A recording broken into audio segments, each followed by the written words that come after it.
You turn this down. 5. Yeah. Is that better? All right. Let's go ahead and call the meeting to order here. Escada Planning Commission, Wednesday, April 8th, 2026 at a little after 11 o'clock. Can we get a roll call? Commissioner Spence, I'm here. Commissioner Perkins, Here. Commissioner Stahl, Here.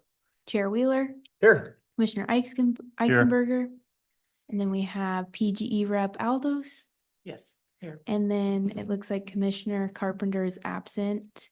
He's at another meeting and he said he might be coming in a little bit fast and late if he can make it. Okay, so we might have him, and then we have Council Liaison Michael McElroy. Here.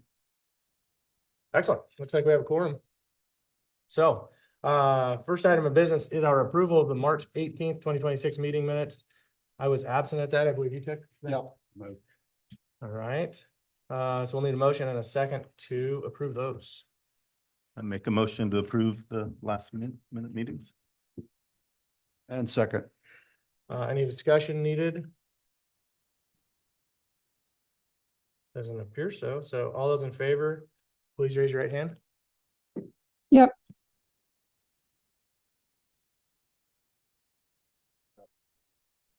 Yep. Perfect. There we go. Sorry, it takes me a minute to find the mic.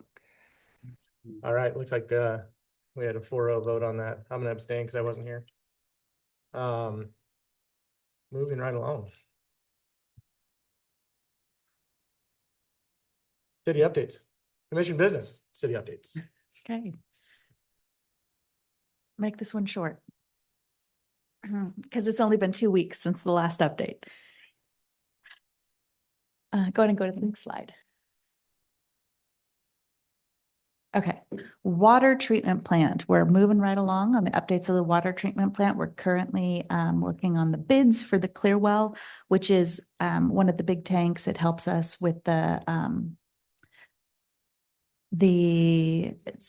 Clearwell is when the water goes to kind of settle out some of the treatment processes, and then it goes into the water system. So the current Clearwell needs to be replaced. It's rusted. It's kind of falling apart. So that'll be the first step in building the updated water treatment system. So next.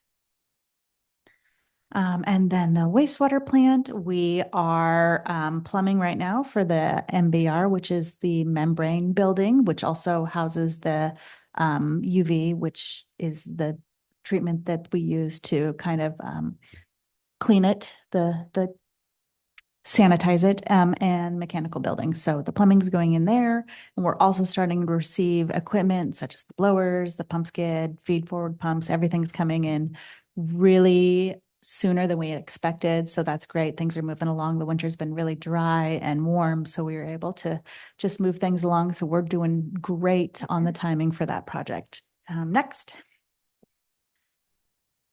The safe routes to school. We reviewed the existing conditions memo today. The plan will be completed by August 2026. I think that the Traffic and Public Safety Committee is doing a walk audit of the high school release here this week. And so that'll be added to that safe routes to school project too. So next. And then we're getting into event season. Oh my gosh, so much stuff already happening. The Sprint into Spring is this weekend. It starts at 8 a.m. It's kind of behind the fire station over there. If you haven't signed up, go to the city's website. It's super fun.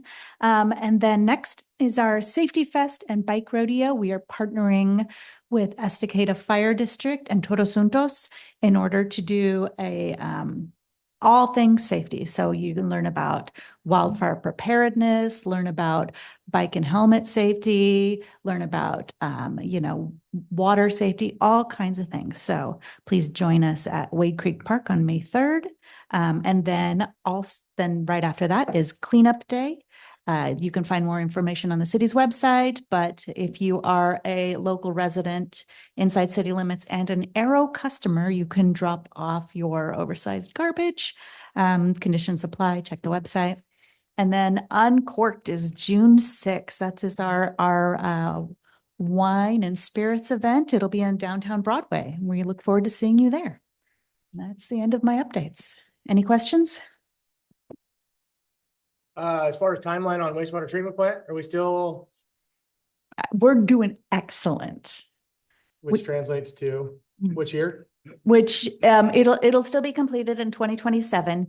We're looking right now maybe earlier than we expected, but I don't know that for sure yet. Okay, They're evaluating it right now because we're already getting things sooner than we expected. Things are moving right along as far as like the dirt work, because that was going to be one of the major issues is trying to do dirt work in the winter, as I'm sure you know. And it has just been so dry and so warm and so clear. So we didn't run into any unforeseen conditions when they were doing the dirt work. They're pouring the concrete. Things are settling up great. When they did the testing, I think I told you about that the last meeting. They were doing the testing to make sure that the tanks weren't linking the concrete tanks and everything went swimmingly. as far as the membrane filters, I know that originally there's like a 52-week or some odd lead time for those. And was that part of the items that we have possession of now? We don't have possession. We will get them we can get them in October of this year. And that's the last thing we install. So we're potentially looking at having to store those if we want to get them early. And that's approximately 5,000 square feet of storage needed for those. And so, no, we're weighing off the get them early and have them, but pay the storage fees or wait a little bit and get them closer to when we need them, but then potentially be ahead of schedule and have to wait for them. So we're evaluating that. Are there any incentives for, is it Slayton that's the GC on that or the prime? Yeah, Is there any incentives for them to get done early? I'd have to look at the contract. I think there is.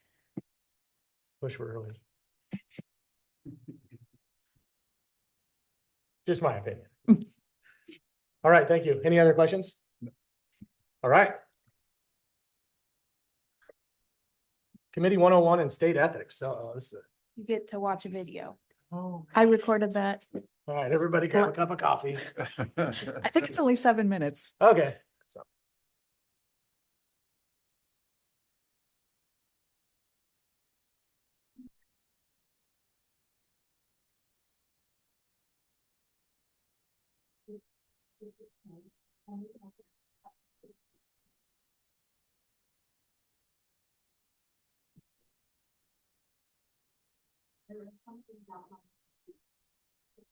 Michelle elected chair and vice chair from every year, which is April. You can't extend funds or obligate the city for payment without approval. And you have a council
I will say just one update from that video that's changed. You only sign the code of conduct now when you apply and are appointed to the planning commission, so you won't have to sign those every year anymore.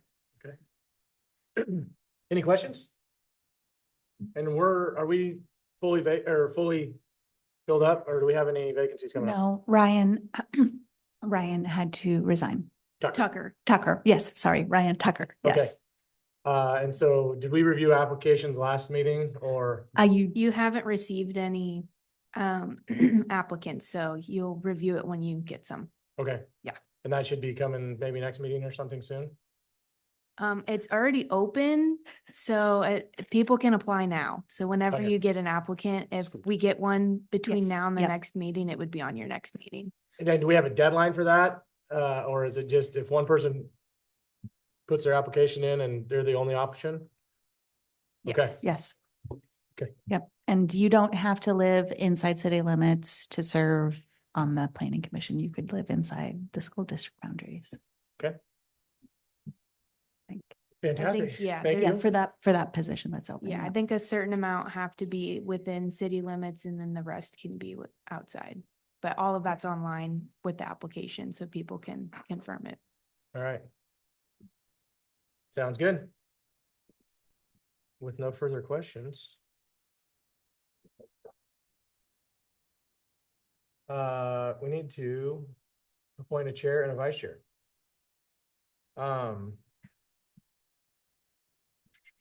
Since we have 3 in person and 2 online and 1 vacancy, do we have to do that today, or could we push it to a sooner, a meeting when everybody's present? You could push it to your next meeting, as long as you're willing to continue to serve as chair and vice chair. It doesn't really matter to me. Yes. Timing wise. Okay. But it might be better if everybody was present. That's fine. Yeah, I agree with you. Do we need a motion to do that? No. All right, Okay. so just a consensus that we will move the appointment of chair and vice chair to the next regularly scheduled planning meeting. Okay. All right, now the meat and potatoes of this, public hearing subdivision 2025-04 S Bonnie Meadows modification continuation. So we saw this, was it February or March? Yes, in February. February, Yeah. okay. So we're all somewhat familiar with it. Got a new packet, a couple revisions to it, yesterday and then today as well. And so with that, Alan, I'll let you kick it off. All right, thanks.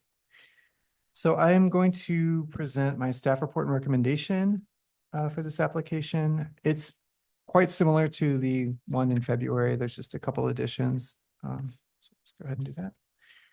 So the application is 2025-04 S, the Bonnie Meadows approval and plat modification application.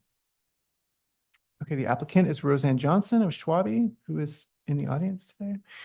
The owner of the property is Lennar Northwest LLC in Gladstone, and the property concerns its 27 tax lots in tax map 24E 1780. And the proposal is to modify 2 conditions of subdivision approval. That was in 2021 of the Dugan Estates 3 through 7 subdivision.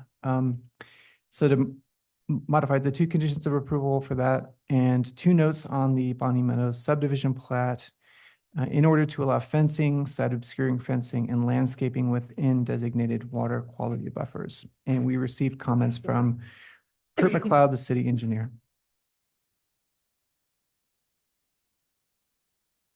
Okay, looking at our comprehensive plan map. So all areas are zoned residential. It's R1 is our low density residential zone, show that. And so this is the subject site, outlined Bonnie Meadows, the first phase. It's south of Deuce Road, west of Dugan Estates. And here is a map of the affected lots. So 27 of the lots lie within a water quality buffer area that was designated alongside Sailing Creek. These are the lots that would be affected by this modification.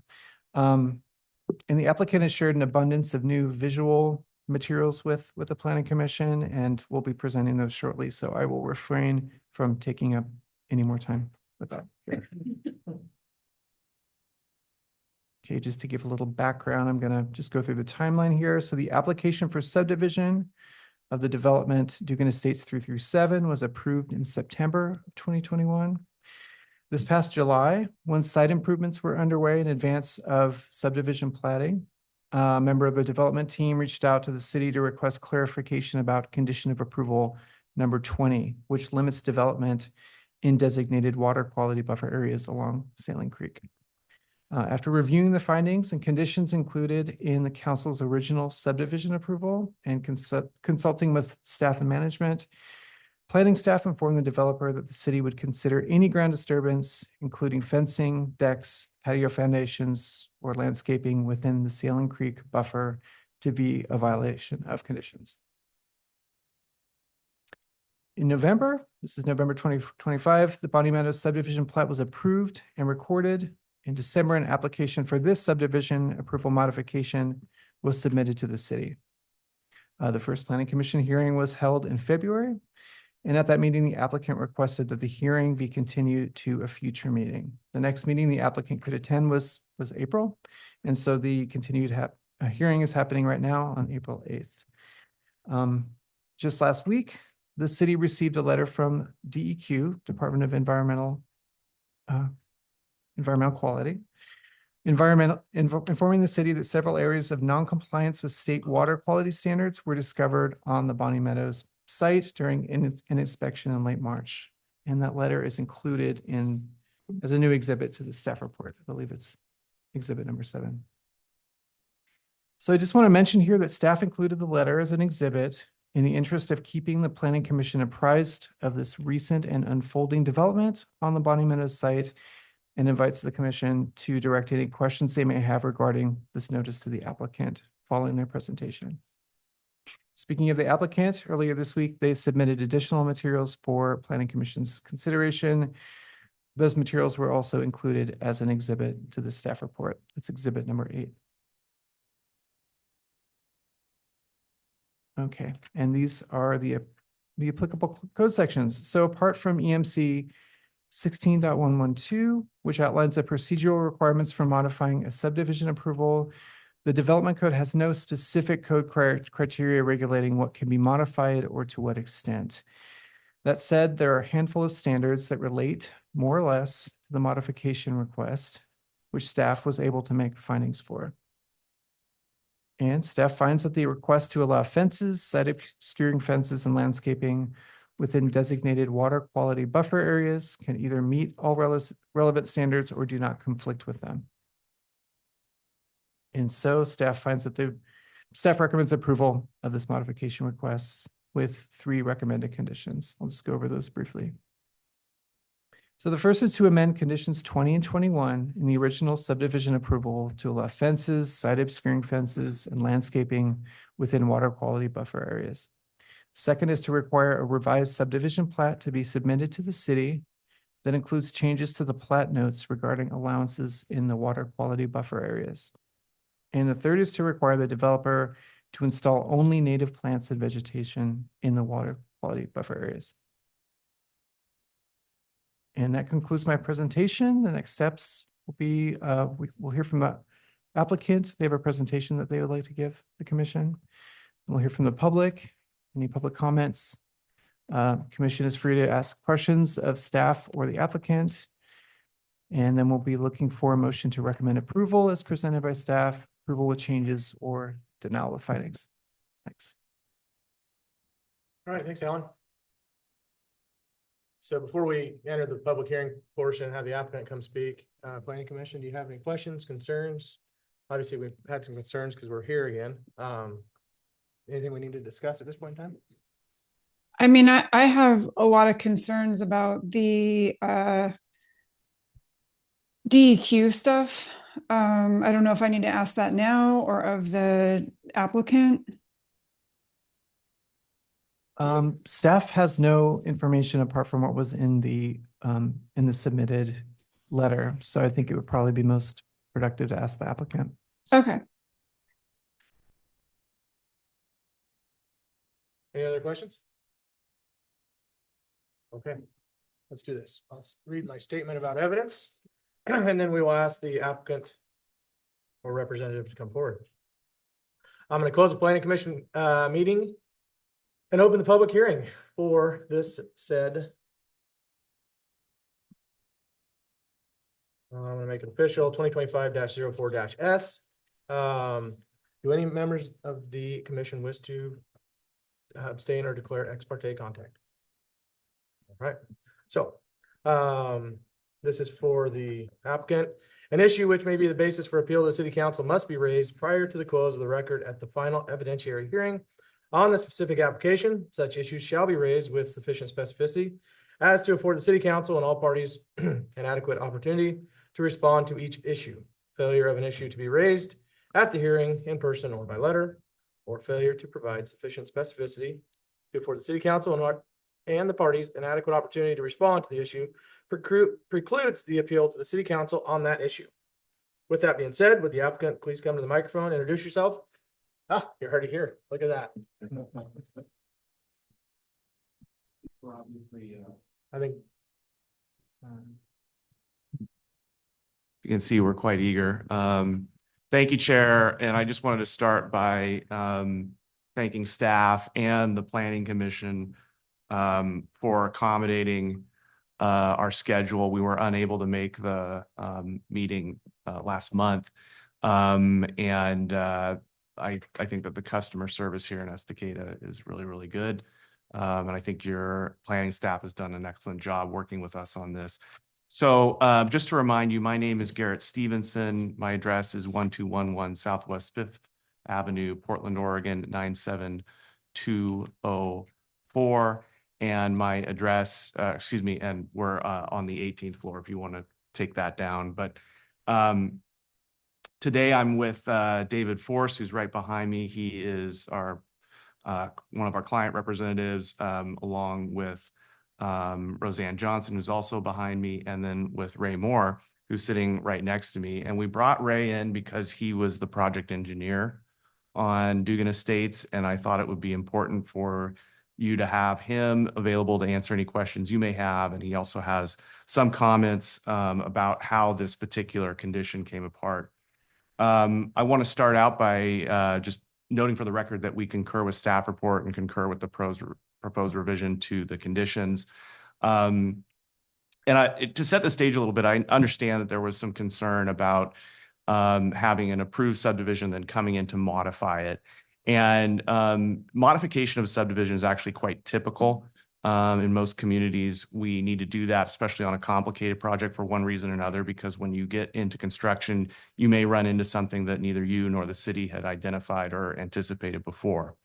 And so the reason why we're here is because when Lennar started construction of this, it was not their understanding that these conditions would prohibit fences. And there's actually an email exchange in the record that demonstrates that we were unaware at the time that we started construction that this would be an issue. So this is the correct method in our view to address it. And as Alan mentioned in his staff report, not only does this particular condition prevent fences and any other type of development behind the homes that are within the buffer area, it also prevents landscaping.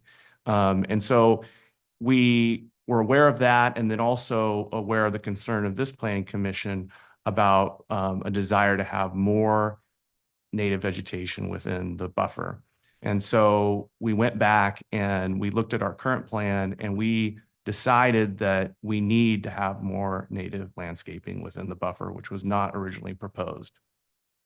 And so what is before you now, a proposal for each of the homes that have a portion of the buffer over their property to include at least 2 trees and I believe 8 or 9 shrubs off of the city's native vegetation planting list, or additional types of native vegetation that we would discuss with the city and get their approval to install. So at this point, what we are looking at is a proposal, yes, to include fences within this buffer area, but also to include more native vegetation and a substantially greater number of trees within the total buffer area because we've got roughly, I think, 27 lots or so.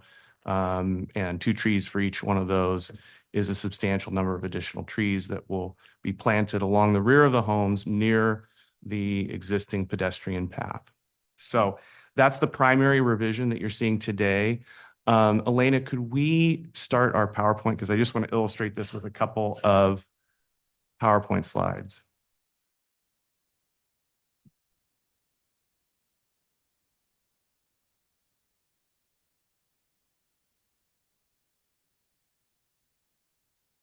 Okay, great.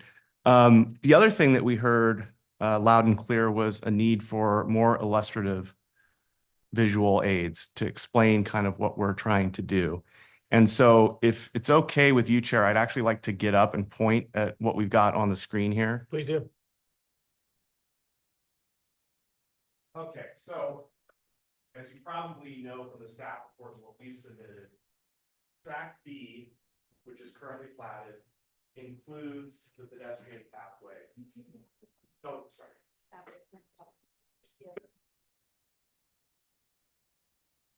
Feel a little like Maury Povich here, but I'll do my best. So Track B was dedicated to the city, which means that Track B and then an additional track to the south is wholly owned by the city at this point. Lennar does not own it. So the proposal that we have in front of you does not concern any development within Tract B. Tract B is done. The 10-foot wide pedestrian path, which the city required, has been installed. The buffer that we're talking about extends past Tract B for the simple reason that it was measured 50 feet from the creek. So the buffer measures from the creek 50 feet and its end line is right here. And where you have a difference between or a gap between this red line here and this hash line here, that is the portion of the backyards, the private backyards that are encumbered by the buffer. And so this is the land that we are talking about.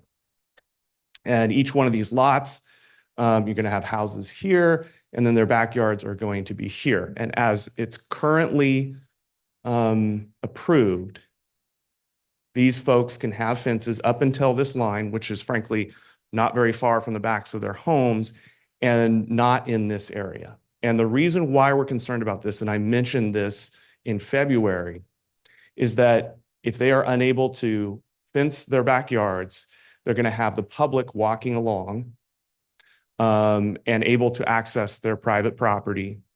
And also, it's going to make it harder for them to maintain or make it something that they're not going to want to maintain.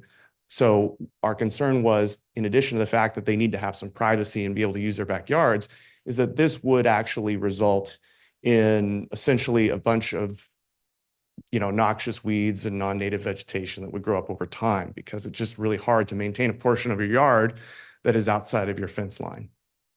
So that is the impetus for the request. You have a letter from one of the future homeowners in this project, an email that talks about the desire of those folks to make sure that they have a usable backyard.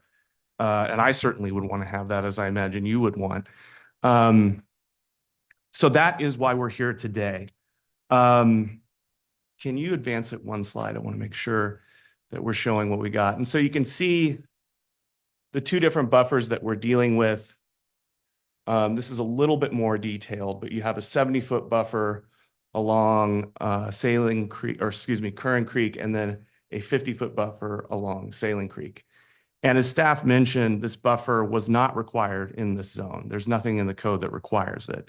And Ray Moore, who's sitting right next to me, when he has a chance to speak, he's going to explain the intent and the understanding of that buffer when it was enacted at the time. Could you give me the next slide, please? So the revised proposal, you can kind of see it here. And it shows in profile view what the backyards would look like as it's currently approved versus what they would look like if you approve our modification. And I'm going to get up one more time and feel free to ask me any questions while I'm doing this. But right now, you have the 10-foot wide paved trail. And one thing to note about the trail is that it's graded so that it actually drains towards the homes. It doesn't drain into the creeks. So in order to make sure that that trail was draining and we were taking care of the water coming off that trail, it drains into a ditch that's located here, just within the private property lines. And the backyards drain to that same ditch. So right now, a homeowner could have a patio, a pretty small gap between that patio and a 6-foot fence, and then basically all this area here that they're unable to fence in and that the public would be able to access, even though it's their property. So we wanted to make sure of two things that I think were at issue in February. Number one, we want to make sure that we're actually installing some trees and some native vegetation, which I just went over, that there's a fence at the rear of their property, but also that there's a bit of a gap between the fence and the trail. And to do that, what we're now proposing is that the fence will be installed on the inside of the ditch. In other words, towards the house side of that ditch, so that the trail will drain into the ditch. The ditch will convey that water to the stormwater detention pond. And that way people would not feel necessarily quite as boxed in by a fence being there. And we just thought that would be a better, more appropriate design for the public.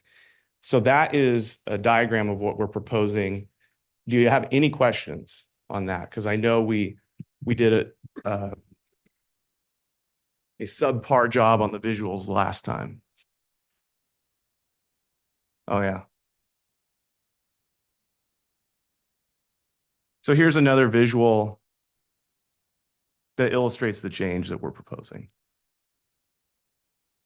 So you have the fence placed almost to the rear of the yard, the ditch between the pavement and the fence, and then the landscaping we're proposing today.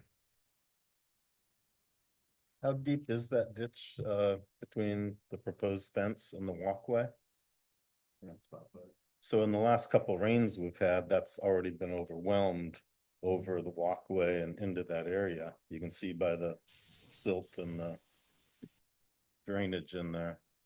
So won't that, even though you've got, 12 inches of, as people landscape their yard and that, if you've got that slope down too, that'd fill up fairly quick. As you say, that becomes a no man's land. Who's gonna clean that ditch, keeping it at an actual ditch and not just from filling up the silt? Great question, John. So for the record, Ray Moore with All County Surveyors and Planners, P.O. Box 955, Sandy, Oregon. So great question. So right now, the majority of it, there's no homes out there. So you can see, there's puddles there on the property. So there's substantial amount of water that's finding its way to that ditch with sediment and mud.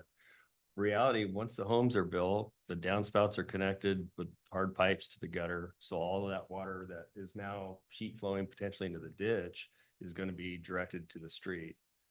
Once the rear yards are landscaped with grass, you're not going to have that problem. That 1 foot wide ditch is going to be more than adequate, or 1 foot deep, it's a couple feet wide, is going to be more than adequate to take the runoff from the backyards essentially, and everything's so flat out there that it's not going to be an issue like potentially now Even though it's already overflowed twice this year. Right, just yeah, from a so- normal rain, the other direction, not coming there, but in there, and that's the purpose of the buffer, was to have a place for water to soak in so you don't affect the downstream neighbors. Right. Not just those homes that you guys are building, the existing people, the property owners that already own homes downstream. As you create this berm there, are gonna still be affected by the increased runoff that you're creating. Well, so there's two different things going on here. One is a stormwater conveyance issue. The other is the fence and the landscaping. And obviously the fence is going to be a pretty standard 6 foot tall fence. Water will be able to run underneath it. It's not going to be like it's sealing the water into the backs of these lots. But regardless of the decision you make today, The stormwater system that has already been approved by the city is what's going to be built. And that stormwater system is largely already there. And I'm going to talk a little bit about the DEQ issue, but I want to make sure that we're keeping the two issues distinct because I'm not aware of any impact. And I've looked at this a couple different ways, and I've talked with Ray about it. Installation of the fence within that backyard, whether it's closer to the house or closer to the rear of the rear yard, is not going to impact how stormwater flows here. And what I do believe is that installation of a lot more landscaping is actually going to improve water uptake from those backyards. My concern is that once you fence that, the city loses all control. I can bring in 30 yards of topsoil and build in a nice backyard up 10 inches in that back area. Once it's fenced in, it's private property. No one's going to be able to adjust anything. And most people would make it so their backyard stays dry. Right now, you're building in an area that typically floods every winter, every rainy season. People are gonna create backyards that are dry. So that water, you do have the storm runoff from your gutters going off a separate direction. But the water from the creek coming up will get pushed back down as that property's built up. And once you fence it, it's no man's land. I mean, the city won't have any control over anything back there. It'll be the people downstream, the private property owners, they'll be affected by that. Yeah, I don't agree, and I'll tell you why. First of all, it's private property no matter where we put the fence. And so the city is not going to have, it does not have an easement over this area to maintain the buffer already. It has a no development clause. Right, but Not it an can't get in there. Well, let me finish. It can't get in there and do anything with that property without the property owner's consent. Especially if it's The second thing is that I think that the opposite is true when you think about what a no man's land is. You can imagine a reasonable homeowner, if they have no way to exclude the public from their property. they do, they have a fence there, it's just further back. Right, but let me finish. If they have no way to exclude the public from their property, I'm not sure what the inducement would be to maintain that area behind them or their ability to do it. So, I mean, reasonable minds can differ. I have a reasonable mind as well as you. And I'm going to hand the mic over to Ray in just a sec. We have no reason to believe that this will have anything but a beneficial effect on the drainage situation. But again, you know, if we want to switch gears and talk about drainage, we can do that. But right now, I want to make sure that I'm clear what we're asking for. And what we're asking for is the ability to install fencing and landscaping. So Ray, go. I just have a quick comment. I mean, you keep saying that, oh, this will fill with noxious weeds and these people won't have any reason to take care of that. But it's your decision to include that land in the lots that you sold or are selling. And you didn't have to do that. And it's your decision to not have change your plan so that the HOA maintains that or whatever you need to do to keep, you know, people who live in the subdivision having a positive experience. And it's not really incumbent on the planning commission or the people that live downstream or upstream, considering that the DEQ said that this is affecting upstream as well, to adjust the plan in order to have that space be more likely to be maintained. That seems like it's part of your project. So I take your point. Again, when this was discussed originally, and Ray is going to tell you more about this, there was never an assumption that we couldn't landscape or put fences in these areas in 2021. Right, but that's just a misunderstanding or a misreading of that. That's not, I hear that, but it's the reality of what the intention was. So now who needs to adjust? Is it you guys that need to adjust your project to maintain that space, or is it the planning commission and the downstream neighbors and whoever else that needs to have this now not be a buffer zone? That's part of the question. It's not I just object to being like, oh, well, no matter, this is gonna be a no man's land with tons of noxious weeds. That's your decision and is within your control. I'm gonna hand it over to Ray, but one thing I'll say is that, as Commissioner Eisenberger pointed out, what people do with their property in the future is not necessarily Lennar's decision. We can install the fences, we can install the landscaping that we're proposing, but over time, people will be able to do with their backyards what's allowed by the city code. And so it is not the case, and I don't want to represent that it's the case, that Lennar can control into the future what happens to these backyards if they're not fenced and maintained. So with that, I'll move it over to Ray. Perfect, thank you. So it's a good segue into, let me give you some backstory. I think Ben was Ben, were you the only one on the planning commission when this went through land use planning? It's kind of going in the Wayback Machine. I know I was Yeah, here, yeah. and I was trying to, before this meeting, go through all the previous Sure. 300-page packets, and I only made it through 2 of them. So, No problem. but yes, I was here. Yeah, so let me rewind a bit. So client came to us with a piece of property, lay out some lots. First thing we do is review the city code. We meet with the planner early on, even before pre-app, and we discuss what the challenges are. Are there any overlays or any special setbacks? We came up with a layout. I probably had the homes 20 to 30 feet off the creek. And, I'm an engineer working for my client. My client wants to get as many lots as they can get, right? So there was nothing prohibiting these homes to be pretty close to the creek, 20, 30 feet. Taylor Campy, planner, the senior planner at the time, expressed that, there currently is no buffer setbacks to the creek and you can proceed with what you're doing. There was some internal discussion, I think, between Taylor and Planning Commission, potentially City Council, that would like to see a buffer here, but there was nothing in the code that required it. The developer could have moved forward, but we had more lots and we could have moved forward with that plan.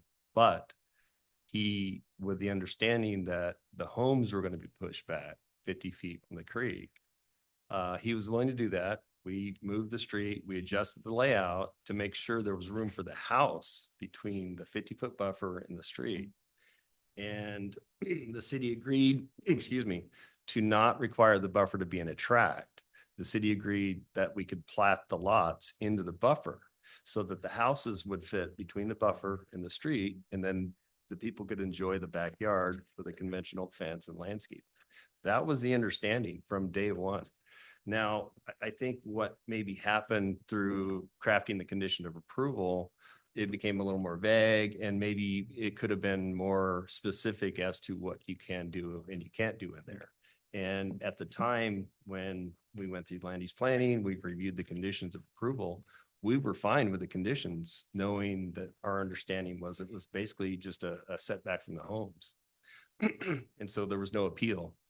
And, we have a new planning director now. There's, terms that were placed in that condition, development, and what does that mean? And so that's kind of where we got today, but it was never intended. And it would have never been proposed by the previous developer to even have the buffer if they wouldn't be allowed to have fences in their backyard. So that's sort of the backstory. So the track that was created was, for the trail. But the intent was that the private property ownership, they could do what they want in their backyard, providing their house was set back 50 feet from the top of the bank. So that was the understanding. That's how we moved forward with it. If that would have been otherwise and we couldn't develop our backyard, that would have been a tract of land dedicated to the public, but it wasn't done that way. So just want to make that clear. Ray, thanks for that. Can you speak to the impacts, what difference it may make for stormwater if we were to leave the status quo or have the fences and landscaping we're proposing them now? Sure. So in this case, we have this buffer along the creek. We have a massive trail that you could drive your pickup down between the top of the creek and the back of the lot. So there's some confusion, you know, typically some people hear buffer. Well, a true buffer would be hold back 50 feet and don't touch anything. We had to go in there and do a bunch of grading and earthwork to build the required trail. And so in doing so, we designed the trail specifically. We tilted it toward the homes. We added the ditch, and we made sure that that ditch went to our detention pond, and the water is detained and treated in the pond. Another interesting fact, City of Estacada stormwater has to be one of the, I don't know, the most archaic stormwater codes, just to be honest with you. There's a lot more stringent standards now. So in the City of Estacada, you don't even have to do detention if you meet certain criteria. And if you don't meet that criteria, you have to detain what's up to only the 25-year storm event. So that means, well, let me back up. You don't have to do detention if there's downstream conveyance. We knew this area was prone to flooding because everything is so shallow out there. So we said, yes, let's do a detention pond. Okay, well, how big is the pond? How big does it need to be? City code says you only need to detain the 25-year event. So in other words, if you get a 2-year event, 5-year event under the current city standards for ponds, that water passes through 100% without any detention. We went way above and beyond the standards on this one. We followed a more stringent state level standard, which says if you get a 2-year storm event, once it's developed, we're going to release it at 1/2 of the rate. So we went above and beyond. Ray, would you turn that mic back on? I think it timed out. Sorry. The battery connected? Yeah. So, again, so we went above and beyond with the detention pond because of the downstream flooding potentials. And sure.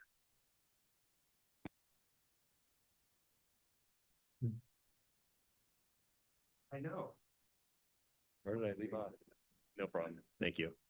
So understanding, you know, we did our homework when we took this project on, and we understood that there's some downstream conveyance issues. You can't fix everything. We can't go downstream, and I would love to go downstream and tear out the beaver dams on the other side of Deuce Road and grade that channel deeper to allow the conveyance, but we can't do that. So all we can do is manage the stormwater on our site to the best of our abilities above and beyond the city standard minimum. So with that said, there's another point that I want to hit on a little bit. Was there's some concerns about flooding. I watched the hearing, your meeting, the last time we were here, and there were some concerns. Well, are these backyards going to flood? Is this trail going to flood? What we did is we hired one of the best consultants around, West Consultants, to help us come up with the 100-year floodplain study for this project. And what we did is we essentially, the channel for Saline Creek, a lot of it is a man-made channel. It was only a couple feet wide, couple feet deep, and in some places it's a little bit deeper. So what we did is we looked at going above the ordinary high water mark to avoid any permits with the state and DEQ, and grade a channel that's a little bit wider. So we basically made a wider channel to allow the 100-year storm to flow through that channel without flooding the trail. So we've elevated the trail up, all the pad sites up. We ran that model through West Consultants 100-year floodplain study or program, and they modeled it. And everything's above and beyond, 100-year flood elevation, the home sites and the trail. So back to your answer or question, John, is on the trail and the flood and the fence. Well, it's not going to flood up to that fence. We've engineered it not to. Did it not flood this December? Already. Yeah. So mind you, we were only half done with the project. We only worked on the north side of the creek. Well, you can see it in the photo there. You can see the green grass. We adjusted that grade from the ordinary high water up, seeded it, and on the south side was they hadn't started that project yet. Not going to until the summer when it's drier. But on the north side of the channel, during the flood, there was a pretty good flood in and around Christmas time, if you remember. the channel bank that we regraded on the north side and established the grass seed held up really well. Actually, I was surprised. I would have expected maybe have some areas that needed to be reworked. The side that didn't hold up well was the natural side on the south side of the creek. But, excuse me. And that's gonna get developed later. Yeah, so Thanks. what's gonna happen later is gonna be a mirror image of what you see there, but on the other side of the creek. We're gonna grade that bank out, make it more gradual, seed it with grass and get it established so you don't have the erosion problem. And so it was sort of a perfect storm. DEQ showed up halfway through the project, right? And it wasn't done yet. And yeah, they have some photos in there of the bank eroding. Well, yeah, that's the natural bank. We haven't fixed it yet. And so it was sort of caught midstream. I always say to showed up next year, once this side of the bank was done and established, you wouldn't have near as many problems. Excuse me. So just to be clear on that, Ray. Yeah, There hasn't been any flood water on the paved path. Yeah, it went over, according to the city worker, it went over the paved path. So, last time he- yeah, there may be some confusion there. So there was a lot of things that happened. I showed up the day after that flooding. And there was a chain of events that were unforeseen. There's a detention pond just upstream of this development that we did. It's right near the creek. And some branches and twigs and things got jammed up in the creek. It overflowed the detention pond. The detention pond then spilled out in the road and we had water running down Deuce Road. If you were around during that flood, you would have seen it. It was about 6 feet wide running down the side of the road. All that water spilled into Bonnie Meadows Pond. Then Bonnie's Meadows Pond overflowed the trail where it was engineered to. We have a dip in the trail at the low point at the pond there, just for this purpose. Right. So yeah, the water did flow over that trail because of all these other events that happened. And that's why we designed it. I designed a dip in the trail because of that. We always look at, what's worst case scenario? If something fails, where's the water going to go? We want to make sure there's a safe path. And there was. But that trail, it didn't overflow this trail. This trail, I mean, there was some ponding and a little bit of water here and there, but nothing substantial. And I have zero concerns with once this is developed and all these houses are routed out to the street. I have zero concerns with that conveyance ditch alongside that trail. Yeah, I have no hesitation at all.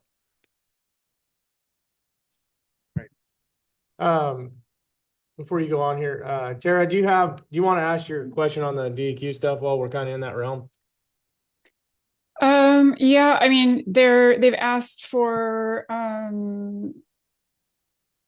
the stormwater to be dealt with and the photographic evidence provided by Friday, April 3rd. I'm curious whether that had happened and there's other deadlines, Monday, April 6th, additional shoring up of ditches and all of that. And the pictures look pretty shocking. I don't, the ones particularly on page 107, 108 of the packet and describing what's happening to properties downstream and upstream from this project. And page 112 references that there's a buffer missing, a lack of a required buffer. I don't know what that's referring to.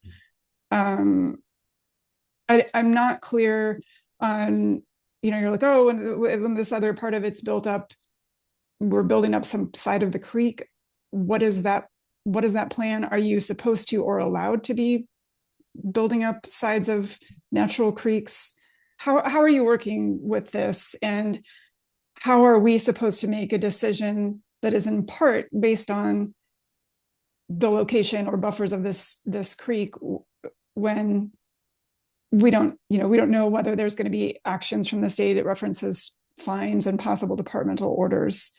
So yeah, I would just love a little bit more information about how you're working with the DEQ. Thanks for that question. And I assume that we would be addressing this today. So just before I give the mic back to Ray, I want to make sure that that we're as clear as we can be on what's going on with DEQ versus what we're asking this planning commission to do. So what DEQ is talking about is turbidity, which means that they're primarily from the detention pond. That's the first point in their corrective action. What we're talking about, of course, is what we do with these backyards. Oh, So, wait, sorry, can I just clarify my, they're not just talking about turbidity, they're talking about the sides of the bank collapsing. And I do wonder from their report and their photos, whether they're going to allow that trail to stay where it is. And so that it seems, it feels very connected to what we're deciding. You know, you're asking us to behave as if there is essentially no buffer, because if you can have a fence in a yard and spray Roundup and create a berm or whatever as a supposed buffer, then it's not a buffer anymore. And this seems to reference that there might need to be a buffer, or that the way that it's currently set up to drain is not going to work. So I don't really, I feel like we're being asked to make a decision that we can't really make. Well, I understand how you feel, and I understand how this could be confusing and upsetting. So what I'm going to do is lay out kind of what I believe the distinction to be, and then I'm going to hand it over to Ray, and he can give you a lot more detailed information. The question did come up, I believe, in February, because I recall the question about whether or not DEQ requires a buffer here. And there's two things going on, and they can seem like they overlap, but one element, and what we're talking about here, is city zoning, which has to do with our land use approval and the conditions associated with it. The other thing that we're talking about with DEQ is a 1200C permit. And the 1200C is a construction permit. It's not a development permit. So what 1200C does is make sure that when things are under construction, they want to make sure that there is not dirty water or dirty runoff going to existing waters of the state. And there's a couple ways that you comply with 1200C requirements. One of them is if you have enough room, if you have enough room when you're under construction to provide a really, really deep buffer from the nearest water of the state, DEQ will recognize that and say, all right, great, you're so far away, we don't need to require what are called BMPs, which are best management practices, which is where BMPs things are like silt fences, wattles, the stuff that you would see in a typical subdivision under construction. And so depending on the constraints of your site, you can either have enough room to stay far enough away from the water of the state when you're under construction that you don't need to install BMPs. In this case, because of the design of the subdivision, we don't have the ability to maintain that deep of a buffer while we're under construction. Obviously, the city required this pathway to be built right up next to the creek. So what Ray had to do in order to maintain compliance with the 1200C program is install BMPs, which again are the silt fences and wattles and those sorts of things that you see in the photographs, both that we provide and that DEQ had in their report. And so there is no absolute buffer that DEQ is requiring here. When I went through and I looked at their corrective action requirements, what they're talking about is really two things: the turbid stormwater from Current Creek, and then to make sure that we don't have any sloughing from the essentially the shore of Saline Creek. Those are two things that we're actively working on. I can understand, believe me, the concern about having the pathway there, but the pathway is there. The city required it. And as Ray pointed out, and as I attempted to point out, adding the fences towards getting them closer to the existing pathway, the trail that's been paved, is not going to make a difference to where that stormwater goes. The stormwater from the trail is already going into the existing ditch, and the stormwater from the backyards are going to go to the existing ditch. That's how the project design works. And it is not intended that all the water that falls on that paved trail sloughs off and sheet flows into the creek. It's supposed to be captured before it does that. So when I look at these pictures and I see the one part of this that's working really well is actually the trail and the BMPs that are installed along the trail to keep that bank stable. So I I don't know if that's a satisfying answer, but I want to make sure that I'm being clear about the difference between the two buffers that we're talking about. And with that, I'll hand it back to Ray. I've been involved in several of these DEQ enforcement letters, and it's always kind of a joke a little bit. Their last statement, it says, if you believe any of the facts in this pre-enforcement notice are in error, you may provide written information. Well, if the facts are facts, and for them to say, if our facts are in error, I mean, aren't facts always accurate? That wouldn't really seem so. Like, So that's- exactly. And so but they made a bunch of statements. Let me finish. They made a bunch of statements in this letter that sound horrible. And the reality is there's one person that's writing this letter. And there's another person that reviewed my plans that gave me a permit to go do it. We have a DEQ 1200C grading permit to do exactly what we did. And there's nothing wrong with what we did. They make some statements in here that, here's one, Lennar LLC engaged in uncontrolled road building activity. It's like, really? Did our dozer just start building roads uncontrollable? No, we had GPS, we had surveys, we had approved plans from the city. So there's a lot of statements in these letters that, for whatever reason, that's just how they write these. And so Garrett may have some more. Well, I want to make sure that we're clear. This letter came down on April 2nd. I just got it yesterday and took a look at it. And it is entirely reasonable for this planning commission to ask us questions about it.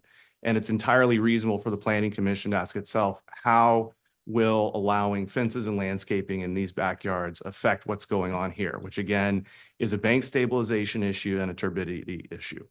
And that is a question that we accept and would expect you to ask. And I think that's the question you're asking.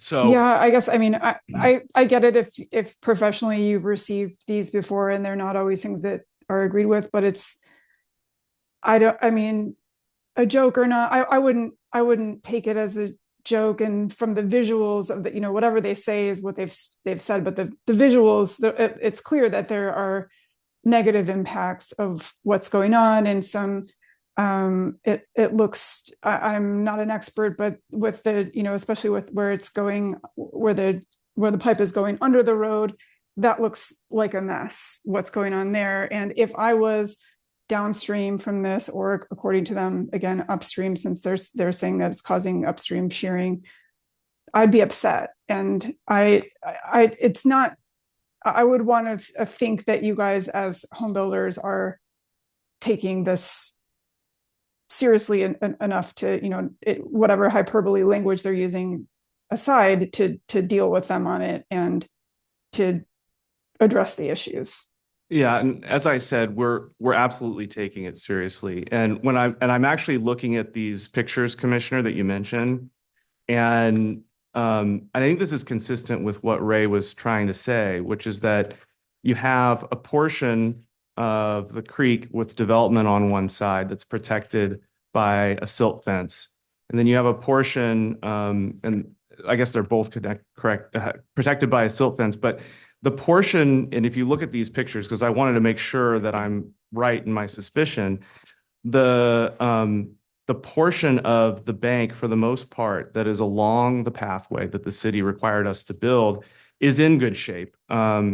Their concerns, where I'm just looking at their photos, has to do with the side of the creek that has been undeveloped to this point.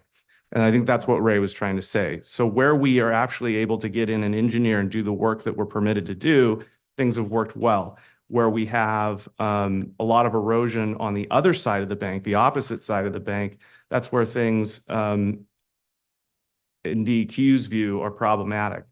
The other piece to this is turbidity, and I don't want to minimize that either, where we have more essentially cloudier water than we're supposed to have coming out of that. This is a pre-enforcement letter. So basically it's a note to us to get these existing facilities that we've installed functioning, and we're definitely going to be working on doing that as soon as we can.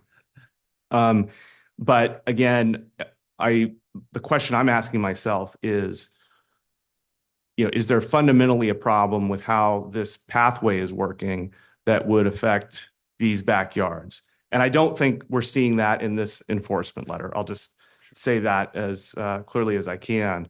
That does not mean that there is not work to do on other elements of the project. And there are a lot of elements of this project that have nothing to do with the pathway. And among those things that we need to take a look at is the existing detention and how that discharges into the creek. So that's our position on it. That's our read. I've got a quick question here. Sure. What I'm hearing here is that in this particular iteration of what's going on there so far as drainage and creek maintenance,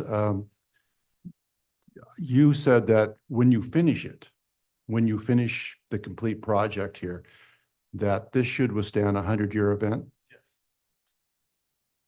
Then I kind of find this whole argument moot. You know, if that's what the final outcome will be, you know, what are we arguing here? I don't see how it can withstand a 100-year event if it didn't handle this winter. If they develop the other side, they're going to be moving more water downstream Yeah. and less will be soaking into the Sure. ground in that area that it has been doing for the last couple of Well, years. It's been soaking in. I have a question about the ditch along the fence again. Where does that water go? Does it not go down to the containment pond?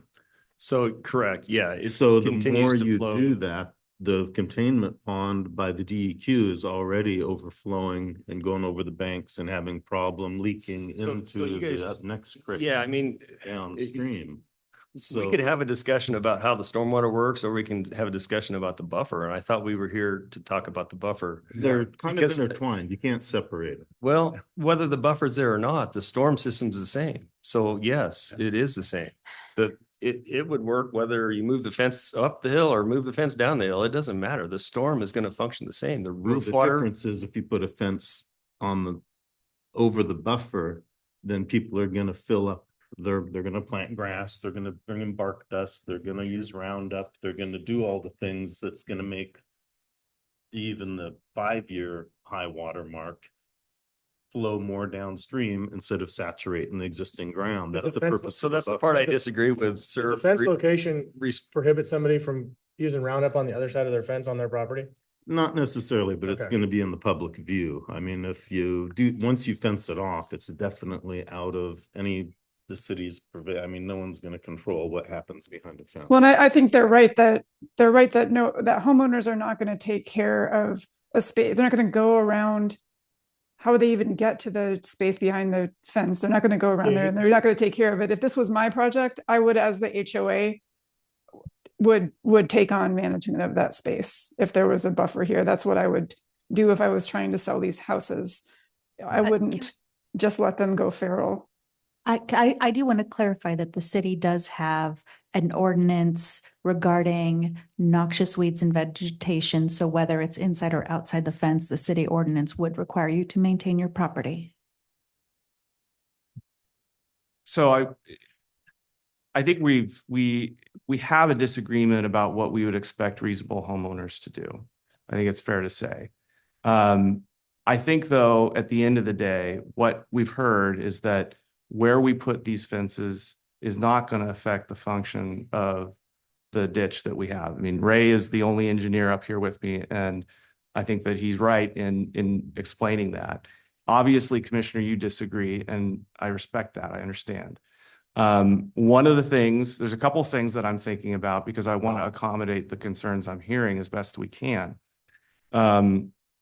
So I also don't want to lose sight of the fact that right now, what we're proposing to do, you mentioned a concern about planting grass. That's already what is going to be at least up to where that fence is. And I'm not sure that the city has an interest in not having something planted. No, the grass is fine. It's the backfill that comes in Right. landscaping once you fence it off. And so there may, Patios and everything else that's gonna divert. well, we're not water. proposing to have any patios. The patio, so remember, this is going to be a plat note that the city can enforce. The patios are not going to extend into the buffer. So neither can any structures that have a roof over them. If right now, the lots are graded fairly flat. I would expect most new homeowners to try and maintain the landscaping that we're proposing for as long as they reasonably could, because we're talking about two new trees, 9 new shrubs, where we couldn't do that originally.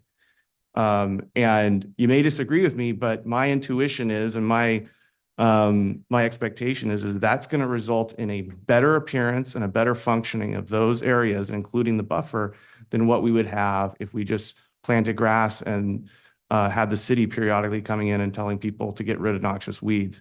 Because, I mean, you talk about Roundup, that's how they're going to do it, right? So there may be an opportunity, and I'm happy to have a discussion with the Planning Commission about how we could perhaps limit fill activities within the buffer. But the fact of the matter is, I believe that under the city's code, fill is considered development, right? So there's already a limitation that the city can enforce in terms of having people like come in and wholesale put in fill, because we still have to put in signs in these backyards that say no disturbance, no development, right? Those are going to be there even if we're able to install the fences where we need them to be. But you're not going to see pools, you're not going to see gazebos, and you're not going to see any substantial amount of fill, because all of those things meet the definition of development under the city's code. And the plat note that we're proposing says no development except for 2 things. One is the fences, and one is the landscaping, the native landscaping that we're proposing. So I understand the concern. And again, I don't think anybody here is trying to, suggest something that reasonable people would find absurd. I don't find what you're saying absurd at all. I understand the concern, and you make sense. I don't necessarily see it the exact same way. The way I see it is that what we're proposing is going to be better in the long term than what's allowed right now.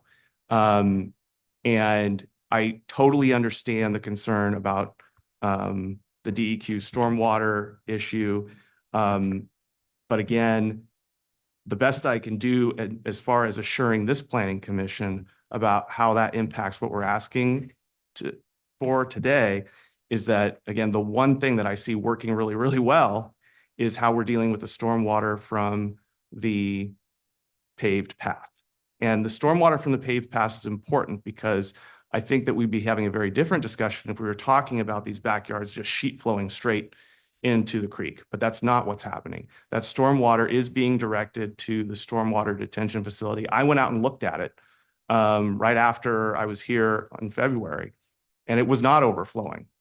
So it's functioning. There are things that we need to do to make sure we're limiting the turbidity from that stormwater detention pond, but we're constrained in the sense that we have a stormwater plan, we have a 1200C permit, and we have a subdivision that's been approved, and we have to build what's been approved. And so what we're trying to do is make better what's been approved, and we think that this is making it better. And that's really, I think, where I'd probably want to stop today, unless you guys have any questions. No, that sounds good. Counselor McElroy had something real quick, and then I'll get to you. Just a real quick one. Is what you're describing, the path is going like this. It's sloping away from the foundation of the house, the backyard, because obviously you don't want to have a flat yard, a perfectly flat yard. So the water needs to slope away from the foundation of the houses. It's sloping into the same ditch. Yeah. And you're talking about a fence, whether it's here or here. I guess what I'm puzzled about is just what's stopping the water. If the fence is up here, the water is going to run down. If the fence is up here, the water is going to run down. And the city can't go onto private property to maintain private property, whether the fence is here or here. They're not going to be able to go on that property to do anything to it without the permission of the owner. I guess as far as the fence, what's changing with the water flow? When you put a fence there and you allow landscaping in it, if I dump a load of bark dust within my fence there, build it up, the water from the path going over is going to fill up that little 12-inch ditch quicker.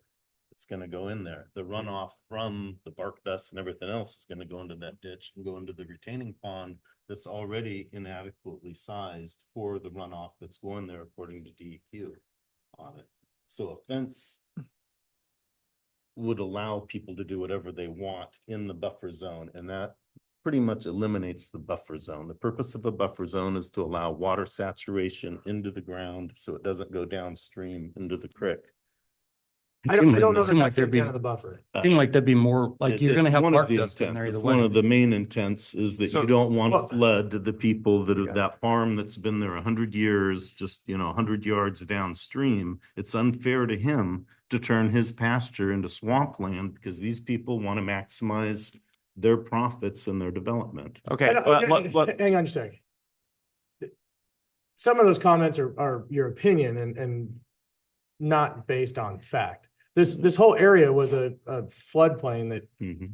looks much like the picture in the upper left with the orange construction fence that is a lot of the pictures that It DEQ referenced. absorbed a lot of water that. No, it used- didn't absorb water because you don't know the soil permeability and all the other things that go into absorbing water. It Mhm. held water because it was a flat lowland and a Mhm. swamp. Yeah, so. That was covered in trees that didn't grow. So like, I don't claim to be a geologist and I don't think you can claim that either. We have an engineer here that engineered the project. It went through a process that was both city and state DEQ 1200C. Mhm. So I think that's the bounds of it that we have to define. The intent of the buffer way back when was not to develop within a 50-foot or 70-foot buffer. That's the discussion. And I believe Ray in his original statement of not putting the houses within 50 feet of the stream or 70 feet on Current Creek. That gets down to the municipal code 16.08, the definitions of development, which was in place when you guys bought the property. And you said it was a misunderstanding about what development meant, but it's very clear in our definitions in municipal code 16.8. Development means structure, fill, all that you mentioned.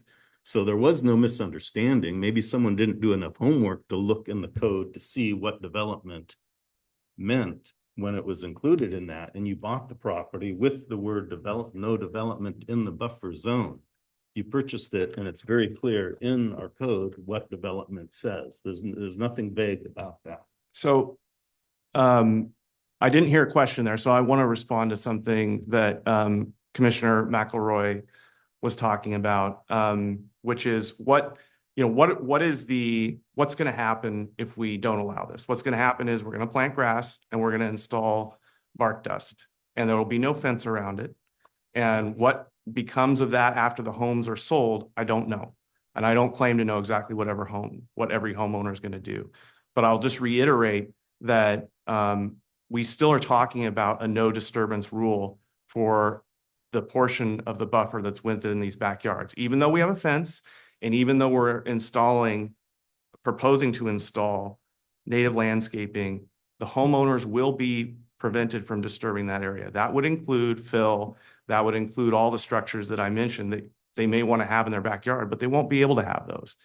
And so really what I think it comes down to, understanding that despite the DEQ letter, from what we can see, the pathway, and you can see how it's been engineered right here, the pathway is functioning as it's intended to function from a stormwater standpoint.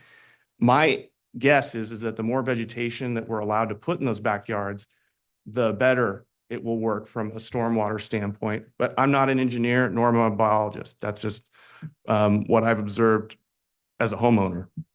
So I don't think it's the case that if we're planting trees and installing native landscaping back there, that it's going to increase the chance of flooding. I think that the opposite is going to happen. And so at the end of the day, I think the decision before, and I understand, I think that there are folks on this commission that don't like the project that wouldn't have approved it had it been before them. But it is approved. And what we're trying to do is make it as good of a project as we can. Whether or not the folks at the time understood what development meant in that context, I think is, I understand that maybe they should have looked up the code definition at the time, but that doesn't change the fact that their understanding of this, and I wasn't here at the time, so I'm just going on what I was told, but their understanding of this is that we could do limited things like fencing and landscaping. Whether that was a stupid understanding for them to have is irrelevant. That was what they understood, and that's why they accepted the condition. And that's what Ray's told you. And I've talked to the developer of this project, Mac Even, and he told me the same thing. So if everything had gone perfect and everybody knew what this was going to end up like, if we perpetuated a condition like this, I can guarantee you that Mac, even the developer, would not have agreed to a buffer. His belief was that he could still have a typical basic backyard for these folks. So that's all I really have to say about the question of what the intent was at a time. And I do think it's appropriate that where we find problems like this, we are coming back to the Planning Commission. I know that there are some on the Planning Commission that don't want us to ask for more than we got originally. I don't think we're doing that. We're asking to make this better. And the way we do that is to go back before the Planning Commission. That's what the Planning Commission is for, is to evaluate a land use proposal. You know, it would have been great if this had all been foreseen at the time. It wasn't. And that's why we're here. And I appreciate the time all of you guys have given this. I appreciate the questions. They've been good questions. Even if I disagree with what the answers to those questions are, I still appreciate them. And I hope I've done what you view as my best to answer those. So if you have any more questions, I'm happy to answer them. But otherwise, I'm going to go ahead and conclude and let you guys deliberate. Great. I do have a question. Sure. It has to do with the fence and the landscaping, not DEQ. And I understand what you guys are trying to do. You're trying to make it a better backyard for the homeowners. I understand that. On your picture that you had up earlier with where the fence would go right now versus, why are you putting the landscaping on the inside of the fence? Because I pretty much can guarantee 100%, maybe not the first homeowner, but the next one is probably going to rip stuff out. And then that's void. Why not move the fence tiny bit and put the landscaping between the pathway? It's just native stuff, so, and the fence.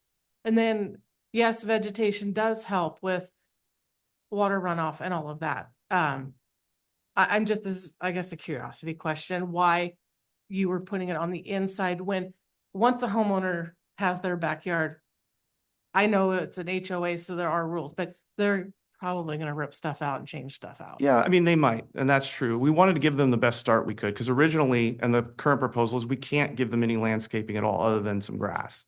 I understand. Yeah, and so I mean, this is everybody's trying to predict human behavior here. And so I think our intention was to give them every incentive to maintain that landscaping as nicely as they could. I don't know if people, when they move into new homes, I think it depends on the person, whether they instantly want to rip out what's there. I don't think they're going to rip the trees out. And I think the trees, frankly, are the most important thing that we're providing. So, whether they're on one side or the other, I wish I had a perfect answer. I don't know what they're going to do. I could see looking at it from both ways. I mean, I tend to think that when people are able to fence things in, they do a better job of maintaining it than if they don't. And right now, I don't know that the city has any budget or any intent to maintain native landscaping on private property. And so from a maintenance standpoint, yeah, they could rip it out and put in rhododendrons or something like that. But I think what we're trying to do is do as much as we can do, as much as we can control to improve this situation. And that's why we're, instead of just coming to you and saying, we just want to build, install grass up to the fence, we're coming to you and we're making a huge investment in trees and native landscaping so that, this will, I think, aside from the fact there'll be a fence there, look more like the buffer that some people might have thought was going to be there than if we're not able to do that. Just a question. When you make a touchy-feely statement like a huge investment into this, what is the sale price of this house going to change from the top bottom of the I have picture? no idea. A huge price tag, right? Because you're talking about a 10-foot backyard versus a 40-foot backyard or 30-foot backyard. There's no question that we're doing this because we want to make sure that these homes are as livable as we can get them. And also, and I think I've said this a number of times, we think it's going to be better for the city because that landscaping will be maintained on the whole. I think that that landscaping will be maintained better when we put somebody in there that's responsible for it, i.e. within their fence line, than if they don't. And I think that's pretty typically what you see. When people feel like they have ownership of something, they maintain it better than if they don't. Yeah. But I think that if we're trying to improve things for both the public and for us, it's all to the good. I think Well- my main problems is I see where this 50-foot setback is really limiting your lot size to be kind of for living out in Estacada, a really small backyard. We're used to having more open spaces. You've got about 30 feet there from the 50-foot setback to the property line or the trail. Average, maybe 25, 30. Would you guys be, maybe if we propose something like a 10-foot from the trail over as the buffer zone, meeting you more than halfway? I mean, you'd be giving you more like 20 feet and going to 10 feet. Is that something that might be workable as far as, So here's what I suggest, and I appreciate you throwing that out as an offer. Typically, when we start talking about maybe a change to the proposed condition approval, what I like to do is do a straw poll of the commissioners that would support approval with that versus the ones that wouldn't. And then what I suggest we do, if you would allow me, Chair, to suggest that straw poll, then we can have a recess so that I can actually ask my client about whether that's something that they would accept. Is that? would that That's be okay? reasonable. I think we need to kind of talk as a planning commission. That's a new idea, and I think it would be good if we talk as a body rather than individuals on that before we move on. So maybe yes, but not right now. okay. So if that's something that you guys want to do, a straw poll would be helpful so that I know that there's worth the time? that, well, just that there's more than one person who wants it. And then I can talk with my client and see if that's an option. Yeah. So at this point in time, is there any other questions for the client or the applicant? Tara, I know you kind of spoke up there just a minute ago. No, it was more of a comment than a question. Okay. Commissioner Spence, are you still with us? Yeah, I'm still here. Any thoughts, concerns while the applicant's still at the podium? Well, I had one question. You know, if the fences are allowed to get pushed all the way to the edge, and those signs go up that say, you know, no development, whatever, who would pay to enforce that? I mean, how would that be enforced, or is it just the goodwill of whoever moves in? The buffers enforce. So what this is it's a plat note, and it's enforceable in theory by both the HOA and the city. Okay, thank you. Elena, you got You want to me add to, on you that? want me to speak a little bit about enforcement? So, the city, if it is not viewable from a public right of way, the city does not generally enforce. So if the fence precludes view from the pathway into the backyard, the city would not have any avenue of knowing that there was a violation to enforce. Is tract B considered a public right of way, or is it just a? place Yes, that you because guys- that trail was given to the city, so that would be a public right of way.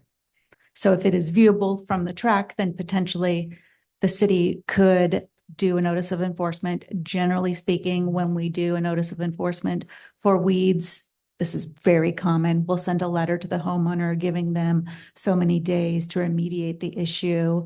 If they fail to remediate the issue, we can go onto the property and hire a crew to do it ourselves. And in that case, we have the property owner pay for it, or if it goes way far down, we put a lien on the property. That's like the last case scenario. Generally, you send a letter to the property owner telling them that they have to remediate the nuisance, and then they clear it out.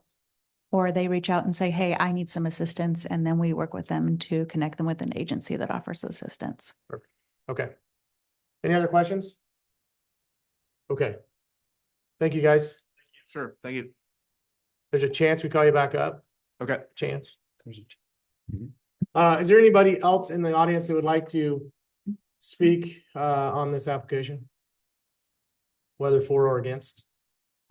Okay, it doesn't look like it. So let's go ahead and exit out of the public hearing. We're going to enter into the planning commission meeting for said 2025-04-S Bonnie Meadows buffer issue modification. All right, here we go. So- I just feel We all look at each right other. up against that ditch is gonna negate that ditch, and that's why I suggested moving 10 feet. They still have over 20 feet added from where they would be under if we didn't approve this. I think- So give them, So something to think about too is whatever decision we make today, we're gonna be making further down the road when they develop the other side of the creek. That's a good point. And I mean, for me, this is not, it's not a question of, some people on the commission that have concerns must be anti-development. I've been a part of approving thousands of homes in Estacada to the great dismay of everybody in Estacada. And it's really, these are decisions that were made for reasons. There are legitimate concerns about flooding. There are legitimate concerns, given what Elena said about whether or not we could even enforce if the fence is right up to the edge. There's going to be no enforcement. We don't have a robust enforcement department as it is, and we're not going to be running around peeping over fences. And so who knows what will go on in those back. So we may be setting ourselves up for a scenario where there's development in there and we can't enforce what goes on. It's being asked to go back on decisions that were already made and were made for a reason that and quantifiable reasons that make this a concern for me. It's not anything against the project as a whole or projects as a whole. Yeah, I looked at this thing, a couple of ways. I first thought about, we're talking about moving the goalposts, we can't move the goalposts. So, why should we let you move the goalpost? But, the more I look at this thing, I go, I don't understand the engineering of it. And now I have a better understanding of the engineering of it. If they've gone to the trouble of engineering this thing to handle a 100-year event, and I don't know how anybody can really engineer a 100-year event because I saw what happened to Gresham when they got hit with one. Then we're probably in a better spot than we know where we are, because we're not letting this thing develop itself out. We're looking at half the project right now, and if his engineering is correct and things work the way they should, then none of this should really be much of an issue. The turbidity, I get the turbidity issue. If people maintain their yards and stuff like that, hopefully we can keep the erosion to a minimum. That's going to be hard to say. We can't judge, we can engineer for people to a degree, and we try to engineer for Mother Nature as much as we can. But,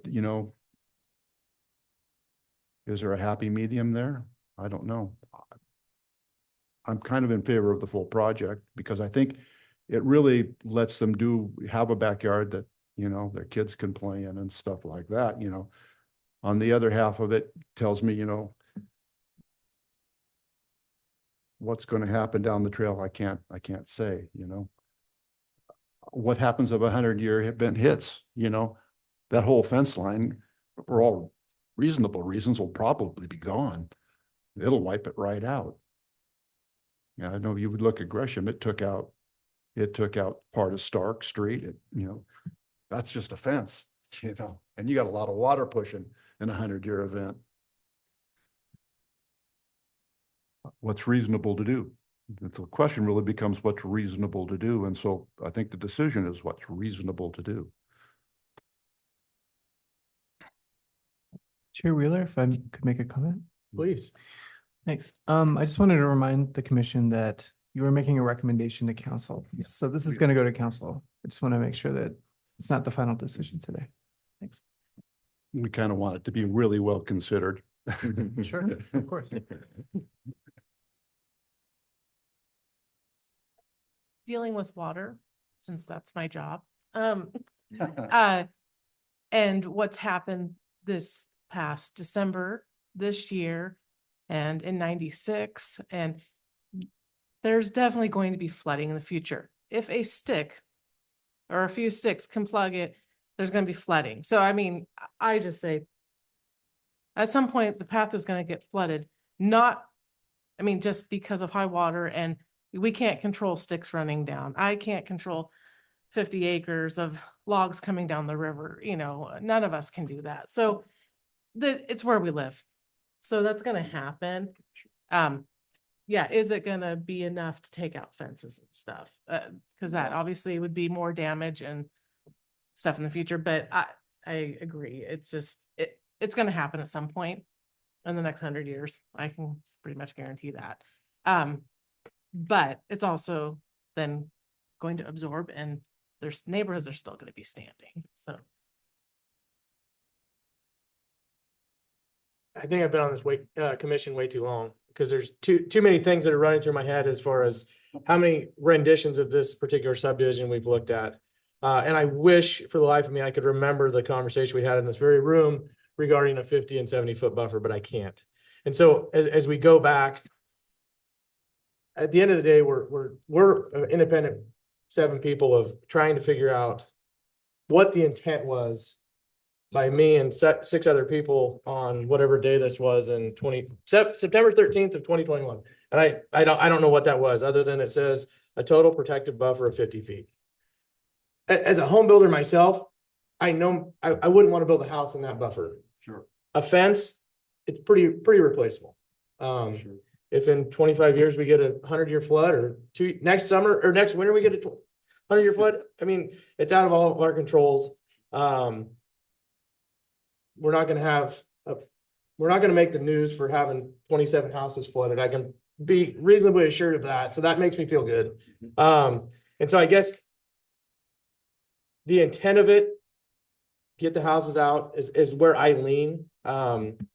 I remember Mac being here. I remember Ray being here 100 times.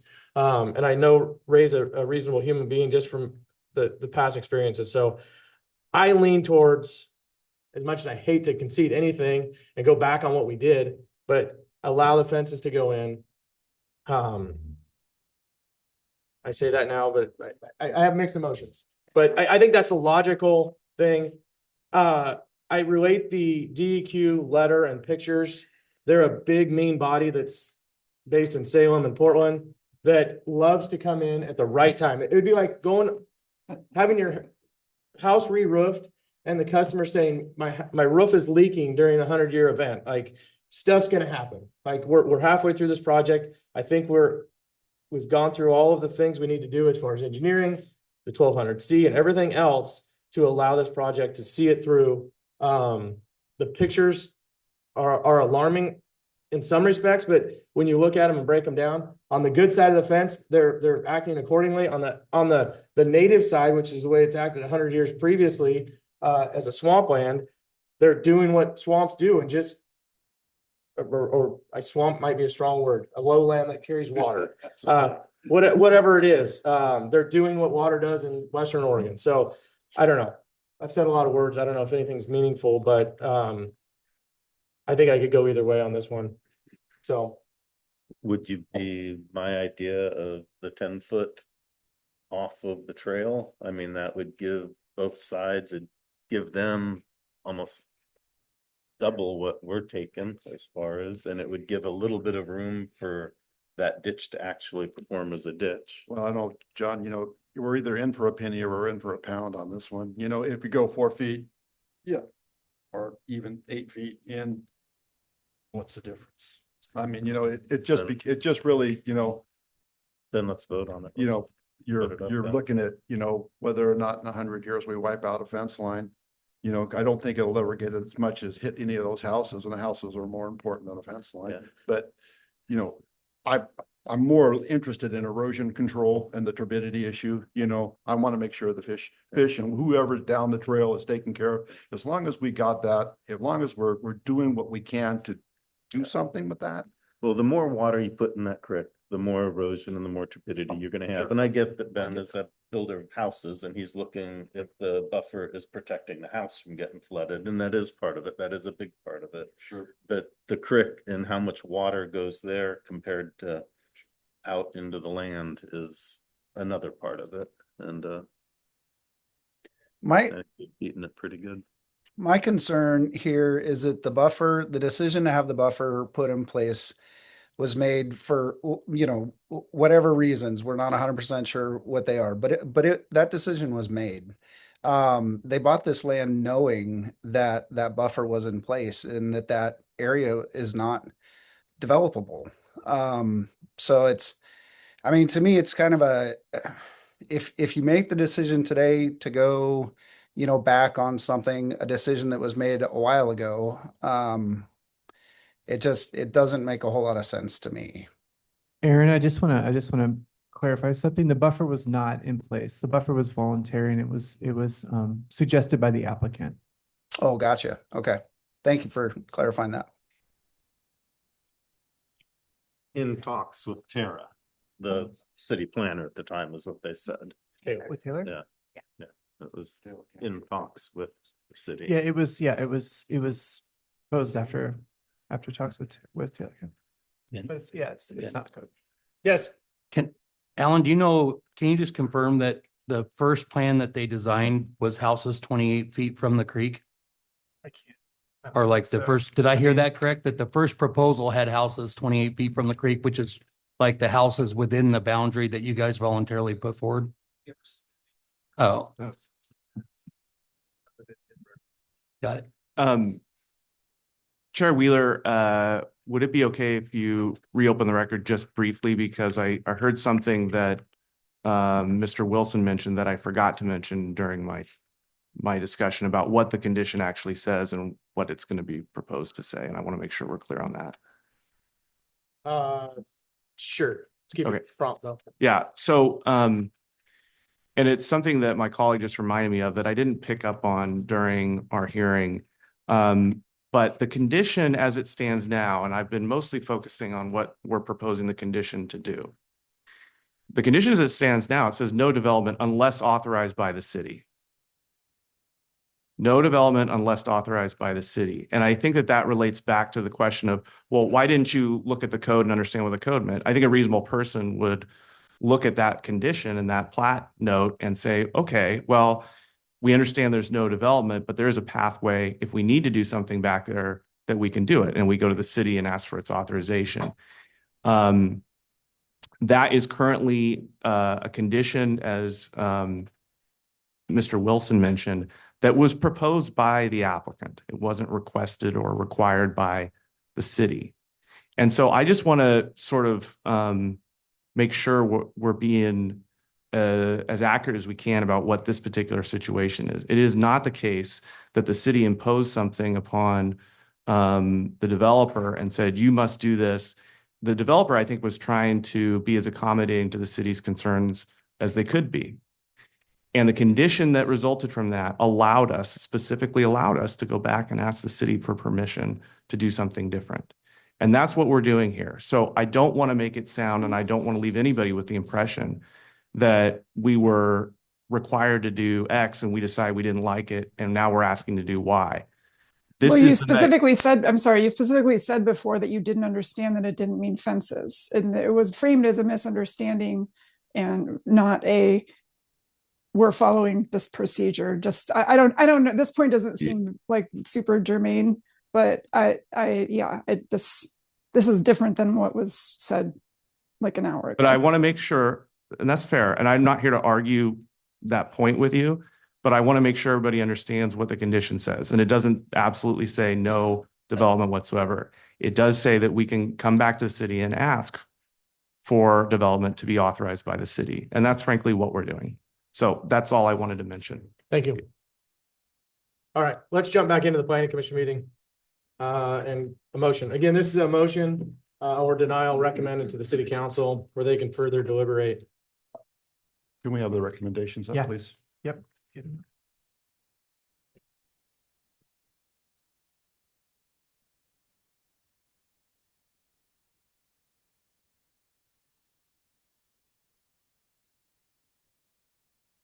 All right, there you go. Oh. Yeah.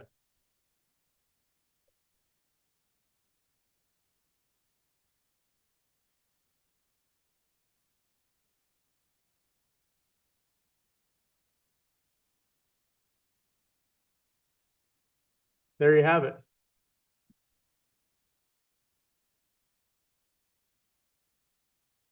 Well, let's start it off. I move we recommend approval with conditions as presented by staff. All right, so we got a motion. And we'll need a second.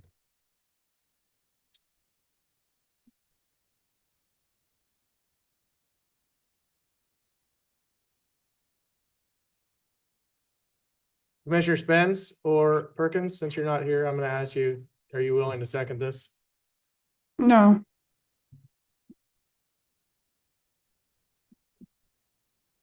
At this point, I'm not prepared to do that. Okay, Okay, we can't have discussion without a second. So either Scott needs to withdraw the motion or we need a second to have discussion. What? Okay, I'm going to listen to it out. okay. all right, so it doesn't look like we have a second. Okay, I withdraw the motion. All right, so then we need a denial or a change in the conditions.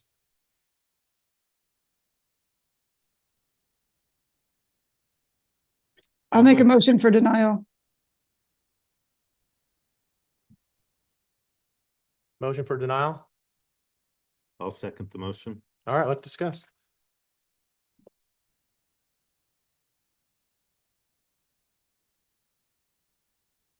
For clarification on a denial.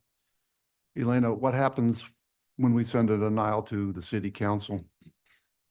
The city council reviews your recommendation and makes their own based on their own decision-making authority.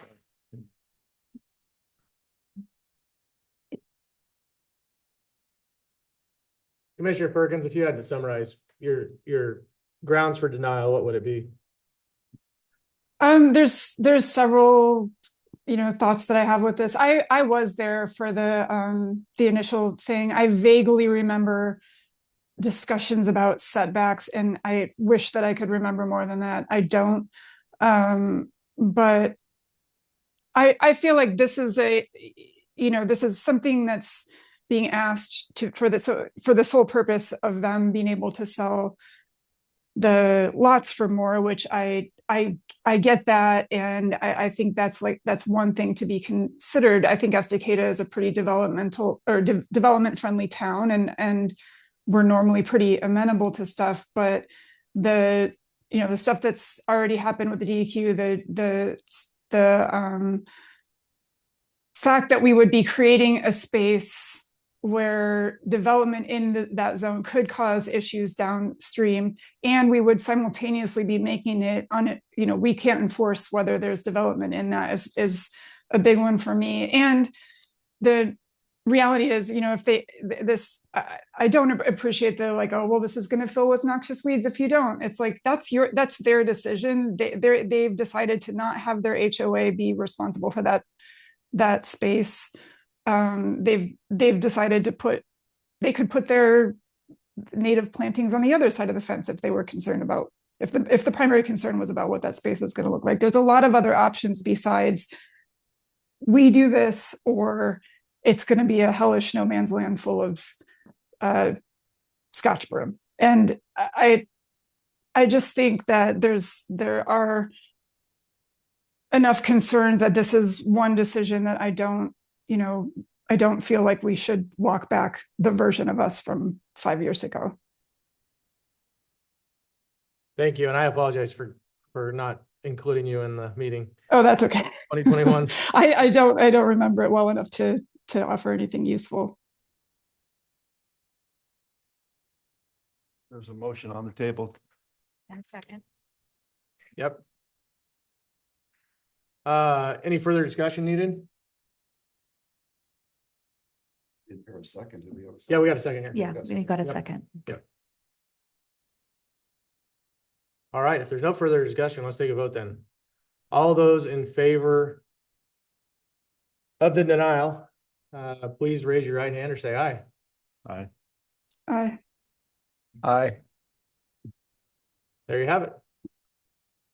This denial will move on to City council. City Council. Mhm. Does Yeah. he need to ask for those Recommendation. opposed? Yeah, you should ask for those opposed. All right, all those opposed, raise your right hand. There you go. Just so it's on the record. Thank you. Yeah, so this will go to City Council on a date. to be Either determined. the 13th or the 27th. We still waiting to hear from your team? Okay. Okay, please, if today would be Today. great. Yeah. Today. Okay, if you guys want to exit, there's no reason, to stay here longer than you want to, but you're more than welcome to. We're gonna move on to conditional use 2026-01-CU, 1100 Northwest Noble Drive. And, we'll give a short pause here. Is there any reason to take a 3-minute recess? Sure, that sounds great. All right, let's take a 3-minute recess, 5-minute recess. We'll reconvene right at 1 o'clock.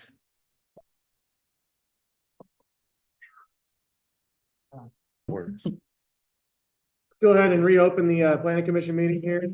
1 o'clock, we're gonna go through conditional use 2026-01-CU to 1100 Northwest Noble Drive, marijuana production business. Alan, if you want to go through the staff report, I will. just for the sake of being open and transparent, we have a couple people that are here to speak on this when we get to the public hearing. So, Okay. Great. All right, so I will give staff's recommendation to planning commission for application 2026-01-CU. It's for a cannabis production facility at 1100 Northwest Noble. The applicant is John Nguyen at 1100 Northwest Noble, specifically in Suite B at the tax lot shown on the screen in the light industrial zone. And the proposal is the applicant is seeking conditional use approval to establish and operate a cannabis production business in the light industrial M1 zone. And we received agency comments from the city engineer, public works director, the fire marshal, and our code enforcement officer. Okay, well, here's an aerial shot. So this is in the light industrial zone, the northwest section of town. It's west of Highway 224. As we said, it's on Northwest Noble Drive, and that street is mostly built out with industrial size facilities. You can see from our comprehensive plan map that this property is zoned light industrial.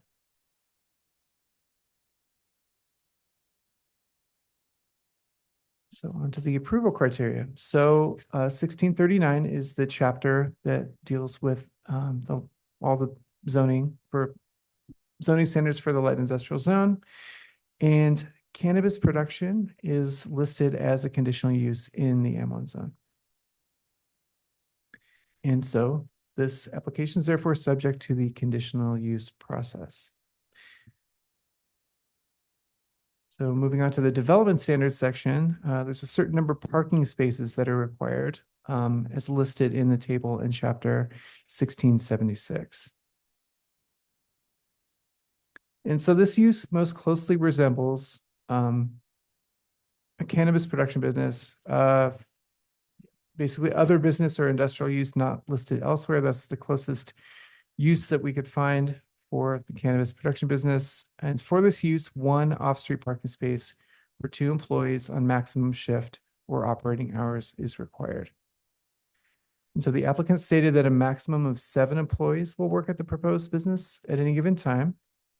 And therefore 4 off-street parking spaces will be required for this business. And so all relevant criteria in the standards section are met or can be met with conditions of approval. So we'll move on to the conditional uses chapter. I will briefly go over all 5 approval criteria under the first section, 1688.010. Okay, the first is that the proposed use is listed as a conditional use in the underlying zone. Site characteristics are suitable for the proposed use. Site and proposed development is timely, can be supported by existing systems. The proposed use will not alter the character of the surrounding area in a way that limits or impairs the use of surrounding properties. And the proposal satisfies the goals and policies of the comprehensive plan. And staff finds that all criteria in this section are met or can be met with conditions of approval. And detailed findings are found in the staff report. So moving on, 16.88.020 gives the Planning Commission authority to impose additional conditions which are considered necessary to protect the best interest of the surrounding area and the city as a whole. And so sometimes staff or our agency partners miss important details about a proposal. We overlook things that might cause issues down the road. And so the subsection is simply to remind the Planning Commission that you have authority to impose additional conditions if you find a reason to. And here's a non-exhaustive list of potential conditions that the Planning Commission might consider imposing. I'll just give a second for you to read through that.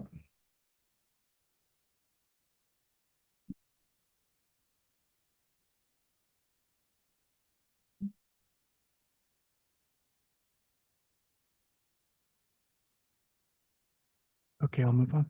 We can come back to that if you like. All right, 1688.040.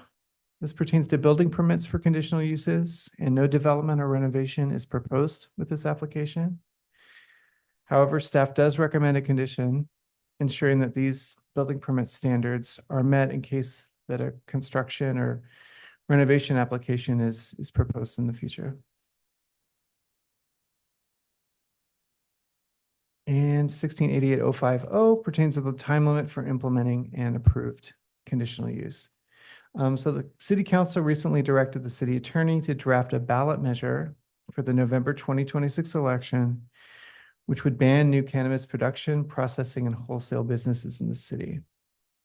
And given the possibility that the ban is approved, staff recommends that the authorization of this conditional use expire at the end or at the end of the day, December 31st, 2026, unless a business license has been issued by the city.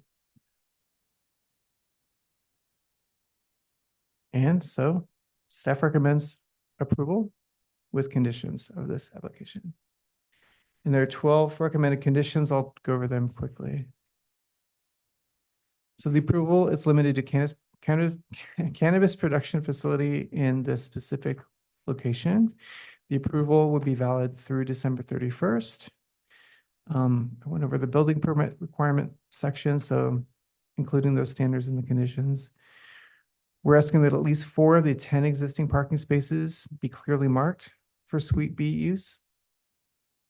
There are lighting requirements for the parking areas and entrances we're asking to be included in conditions. All the standards for odor control plan would be required. Carbon filtration odor control system, specifications and requirements. Possible allowance for an odor control, for alternative odor control system. We're asking that the door and window closure requirements be included. There are optional security standards in the case that they choose to employ a security camera.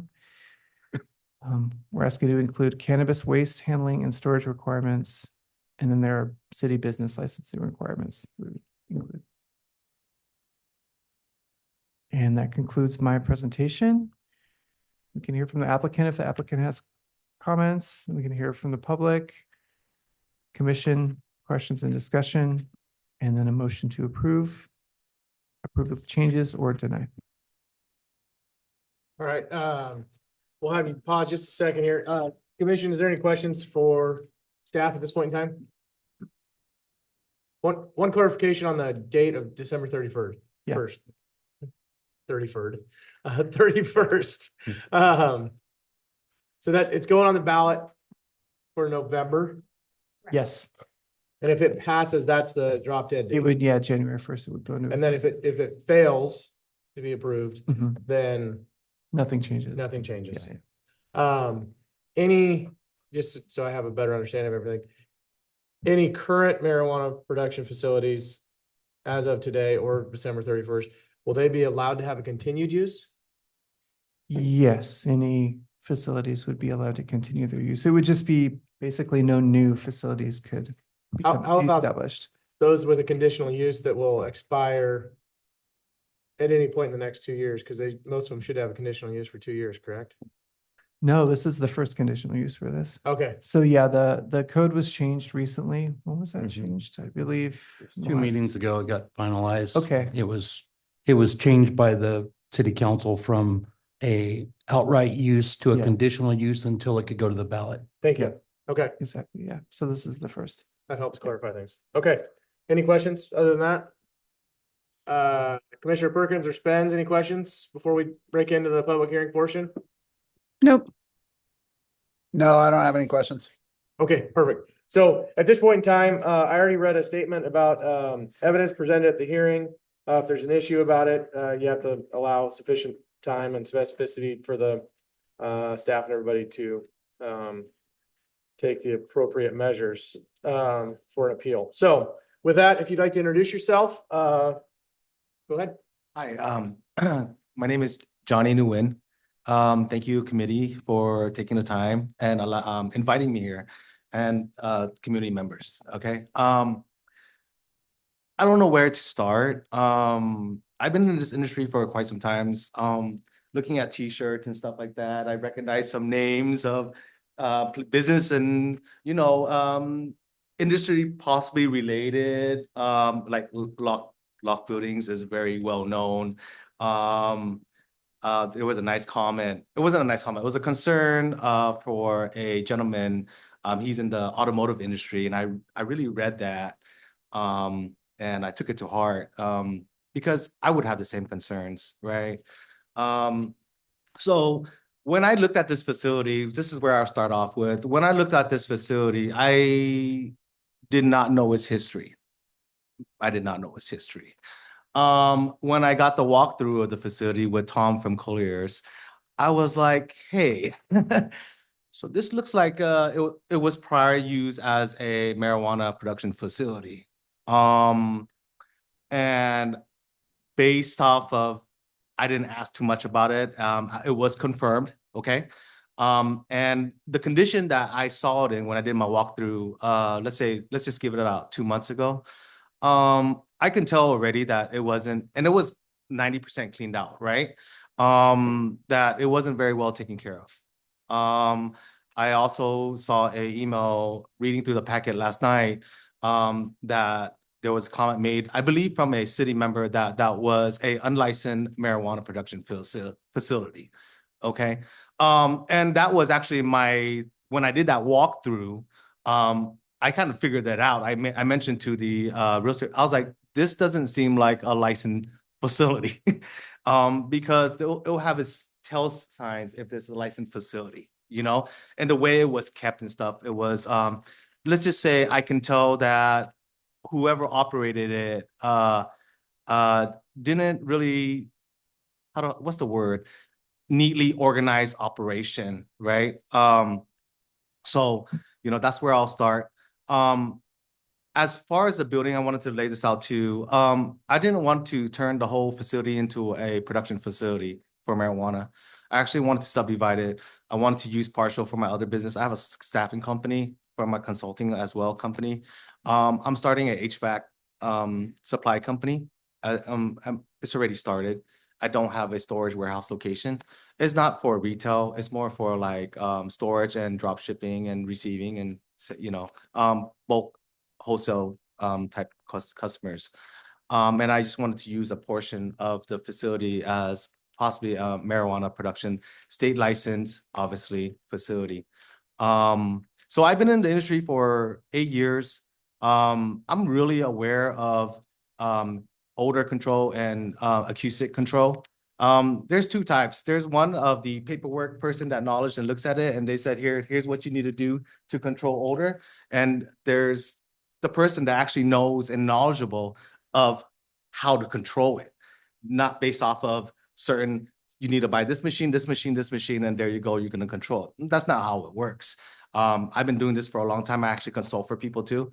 So as far as acoustics, as a licensed person that needs to stamp the paper, I work with Elke Acoustics. For odor control, I work with Phil from Wells Engineering. But I do have the knowledge to understand how to control a facility, how to control odor. And odor has always been one of the main issues. To me, there's two main issues. One is odor and one is appearance. And when I say appearance it's just the way that it affects neighborhood, the communities. And that is mainly it's really dependent, honestly, on the operator. You know, I think that's the main thing is who is operating. You can open a automotive repair shop and it could be neatly organized or it can have a bad face. Cars everywhere, parts everywhere, you know, so with my extensive knowledge and I work with many business owners from contractors, construction, electrical companies, plumbers, and I have close relationship of all these individuals that they do know that I can provide information for the committee to say, hey, have you worked with Johnny before? How is he? You know, I have been tenants before, and it can be reached out to landlords where, hey, how did he keep his premises? How did he operate? I can provide you guys license that I own and has or been associated with where it's publicly, I believe it's public information because I even talked with the state of Oregon. I was like, I have a good relationship with a lot of the inspectors out there. And I say, hey, can you write me? They're like, hey, John, I can't write recommendation letters. You know what I mean? But feel free to tell the committee that, hey, you were affiliated, it's public record. The committee and the city can gather information that I have never had any issues, never had any violations. That's as far as the state license process.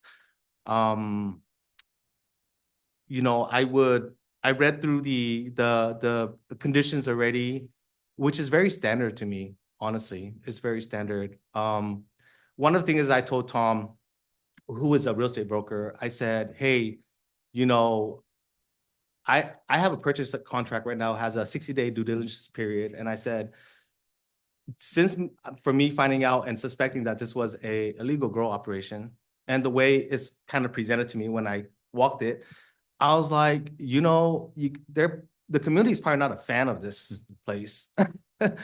You know, the community is not a fan of this place. You're going to have a hard time selling it, let alone you're going to have a hard time finding somebody to operate as a cannabis facility, because I can tell, like, it doesn't take, you could drive by and you're like, it doesn't take much, right? And then if it was in the condition that it was, and how if neighbors have to pull up and walk out of the office or just look through the window and see it every day, you know, I'm just using my imagination. It was pretty cleaned up when I got there, but I could just imagine pots and dirts and smells and odors and just mess. That's what I see, but correct me if I'm wrong, because I never seen the property before that day. So that's my goal, you know. I would definitely operate it according not only to the rules, but I would operate how I operate business. I will, you know, I want to be that good neighbor. I told Tom, I was like, I wouldn't even if the city approved it and my neighbor didn't want me there, then just why would I even go there? You know, there's no point. It just doesn't, it's like living in a residential area where you and your neighbor don't get along. It's like, I don't care how nice the house is. I wouldn't want to live there. You know what I mean? So, you know, if the city has, I can go on and on and on about, you know, what I would do differently or what I do things now. I can show you pictures of my facilities that I operated and how clean they are, how organized they are, you know. I'm vetted through, I work with folks at PG&E. I'm part of special programs that we save energy for days that, let's just say peak days where there's fires, floods, you know, power outages. I work with folks at PG&E a lot. I work with many folks in the industry outside of the realm of the cannabis world that somehow involves it, you know? So I'm here to definitely answer any questions. At at the end of the day, I told myself, I was like, if the feeling is not welcomed, I wouldn't want it to continue anyways. You know, and that is, I'm here as an opportunity to listen to the members, the board, members of the community. And, you know, if there's any questions, you know, I try to answer it to the best of my ability. Yep. I appreciate you being candid and coming up here and speaking. It's been a while since we've talked about marijuana at this level. So I'm again going back in the Wayback Machine. So striking up a new conversation here. Is there anything that the commission has for him right now? Questions wise? Are you capable of doing everything in the preconditions that they laid out by December? For Getting the license, the permit, everything in place? I mean, is that timeline so feasible the way it's set? So short-term memory loss, you know, I know the major conditions. So this is how I see it in my angle as an individual that wants to join the community. Okay, so if there's a to move forward, the conditions preset as far as parking spaces, odor control, noise control, all that stuff. Yes, of course, no problem, and more. You know, I want to be open dialogue with neighbors. You know, check in with them. You know, things like that. Licensing. Now we're talking about licensing before the end of the December 31st. Today is April. So the way licensing work is if the city approves it and I decide to proceed, because you cannot apply for a license anymore. It doesn't work, not for production, okay? But I would have to locate a license and do a transfer of location, which is in their terms is transfer of ownership of that license. So I have to find a home for it, then have to apply for that process. But before I apply for that process, at the same time, I need to make sure the facility is compliant. And then also, you know, I would do certain things as state regulated, you know, camera systems, offsite camera storage, things like that, point of view, point of directions, security measures that they have. Yes, I can get it done before the end of the year, for sure.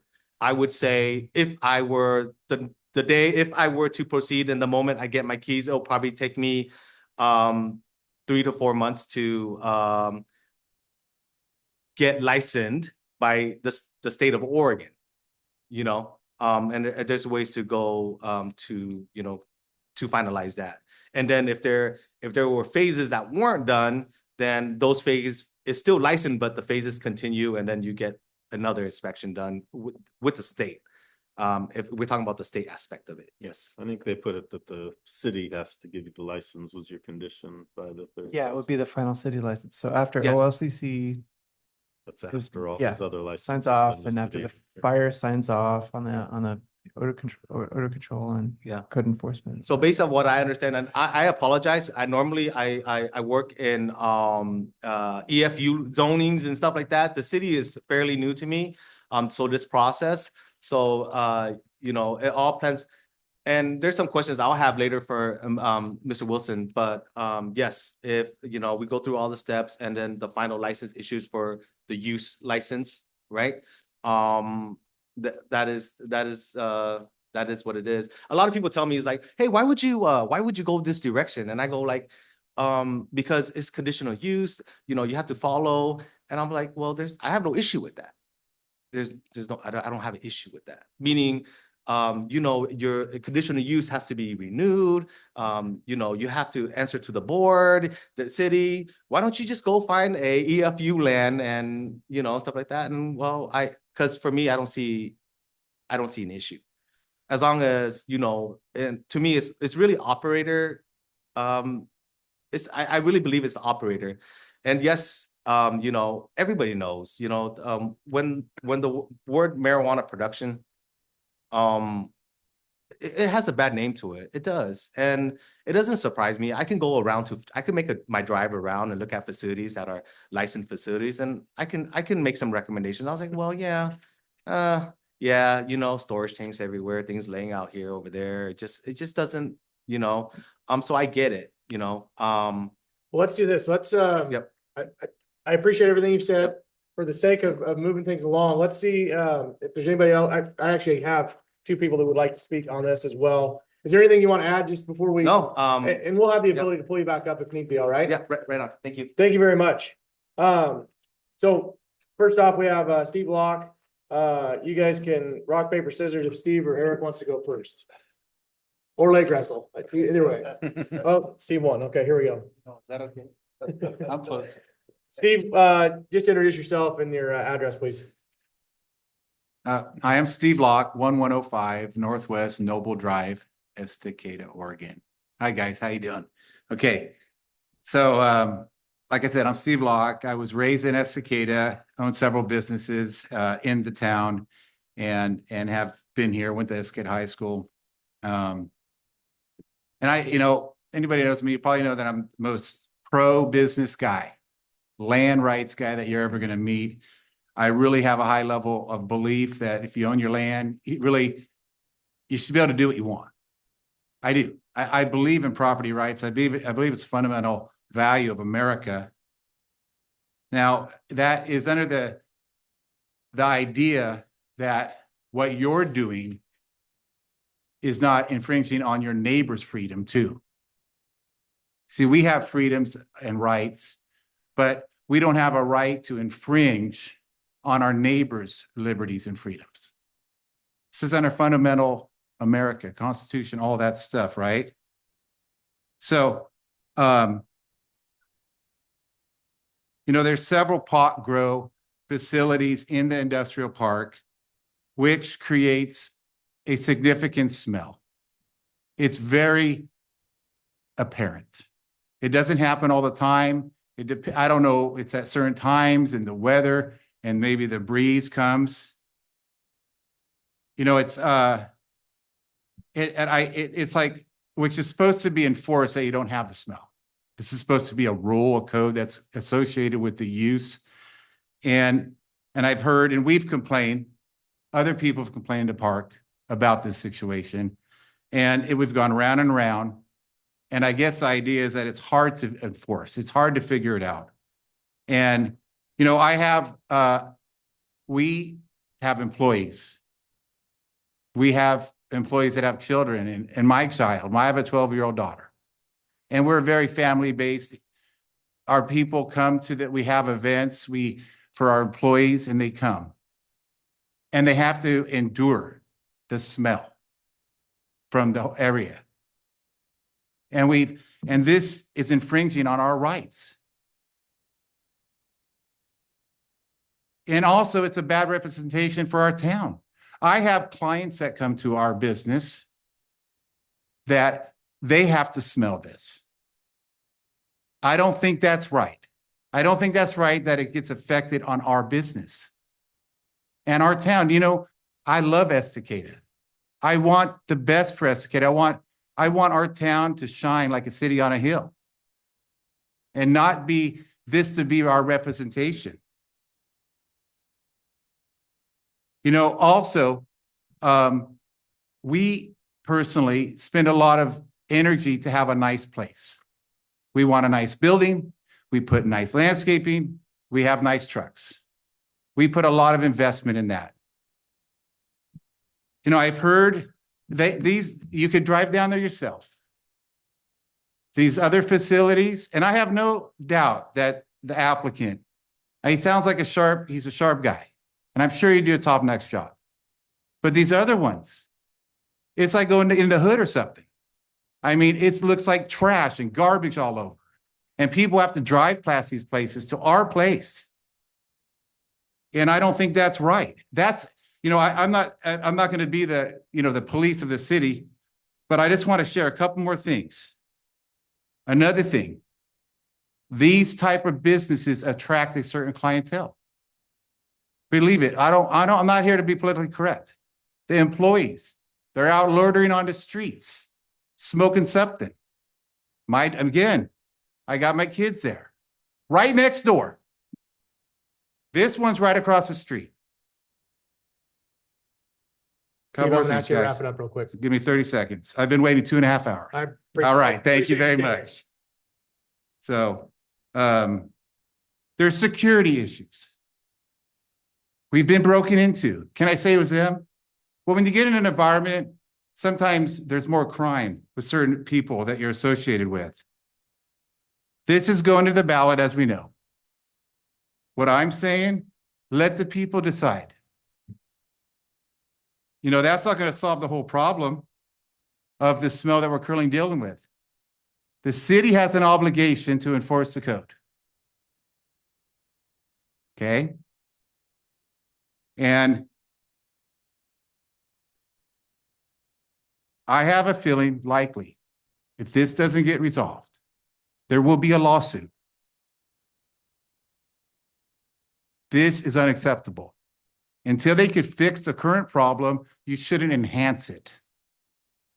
This is broken and it needs to be fixed. This has been going on for years that we have been coming in, we've been putting in and being nice. We're nice people. This is in my backyard. This should not be approved, period. That's it. Thank you, Steve. Yep. Eric, if you'd like to come on down. And forgive me, this is the first time that we've had a official speaker request, and I don't know how many public meeting or planning commission meetings. So do we have a time limit? It's 3 minutes. It's 3 minutes. We'll give you a little grace. Yeah, I've spent a lot of time and invested a lot here, so thank you. Yeah. I'm Eric Sale from Northwest Technologies. I'm in the Industrial Park, 1150 Northwest Park Avenue, and many other addresses. In the applicant, I'm curious, the economic development plan that was referenced there was from 2019. The Economic Development Committee has submitted a plan 1 year ago, 2024. So I think that needs to be considered. You need to go back before your recommendations on this and consider that which was put forward as our economic development plan, please. I'm here to protect the environment of the people on my team. That's why I'm here. I've been working on this now for 10 years, so I'm a little surprised when you guys say you can't remember the last time we talked about cannabis.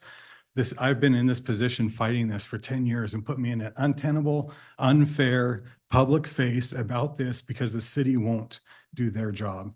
And it's tough. We have a code around odor. The city wouldn't enforce it. They ask that I complain about it and bring it to the table. They moved to ask to use a complaint system. Then they modified the system to exclude complaints. This made me the figurehead of this issue versus the city, and that's not fair. Now it puts me at odds with the city as one of the largest employers because I'm frustrated because they have not done their job in enforcing this code. It's an odor thing. That's what I'm fighting, is to enforce that and how it affects my company, how it affects the interaction with our customers and with vendors. We have had people move out because they get visited by drug extradition enforcement people that were making product for or being made in the park, and they come out and see the drugs and smell it right next door. That's hurting. So we look at a possible employment of 7 people to the detriment of hundreds. That's not reasonable at all. So the city has not been able to enforce this code. Elena just said if the city cannot see it, they don't enforce it. So we've had issues in the past where the code goes, instead of going to smell, they go say, well, if you have this HVAC system, carbon filter changed once a year, that's what we require. But the city never checked it. They just said that we assume if you reapply for a business license that you self-certified. They didn't check it. And so it wasn't being done. Tara said we don't have a robust enforcement department. We have no business entering into this to expect to enforce these things. We don't have the structure here. We've proven we do not have the oversight structure to approve such things that we cannot manage. And that's really my main thing, is I've learned that the city cannot do their part to manage these things. And Johnny just proved it in his sharing that he came up on a facility that he could tell wasn't run right before it was put out.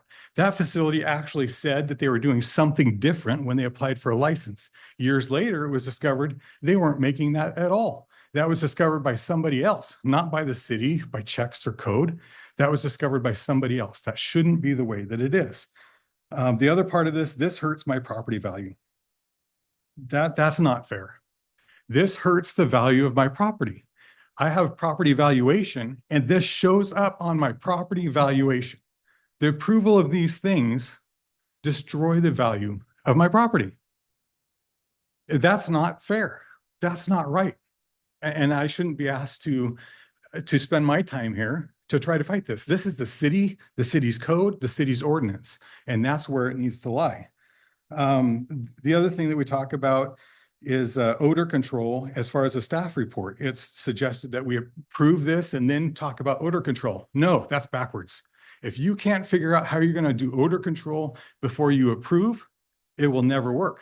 That's back to doing the same thing, but expecting different results. That's insanity. And we talk about looking at, hey, there may be a security requirement if they choose to have cameras. Johnny just shared that, OLCC requires cameras. They require security. These are instances where we don't understand the industry that we're approving. We don't understand the actual specifics. We cannot go forward to pretend like we're going to manage something that we don't show a knowledge about in the first place. And I think, unfortunately, this isn't really about Johnny. This is about our history of being able to manage such a thing. So right now, the neighbors don't want it. The neighbors don't want it there. And if that's the case, then Johnny wouldn't open it up if the neighbors don't want him there. And I think that's the way it is. But the bigger picture is really the city needs to be able to manage the code that they have. And so that's my concern. And that's my life. I live this every day. I do business in different areas that don't have to deal with this. I have to deal with it every day. It affects my ability to attract employees. We smell it while we're trying to do work. It goes home in my car. It's in my office. It's in my clothes. Why? Why? If I brought it here for you all to smell through this whole meeting, it's the same, but it's not right. You wouldn't like it. And I don't like it. And I don't like exposing my people to it. It's best for me to try to fix it for the community than to try to go somewhere else. So that's what I'm trying to do. So thank you. Thank you, Eric.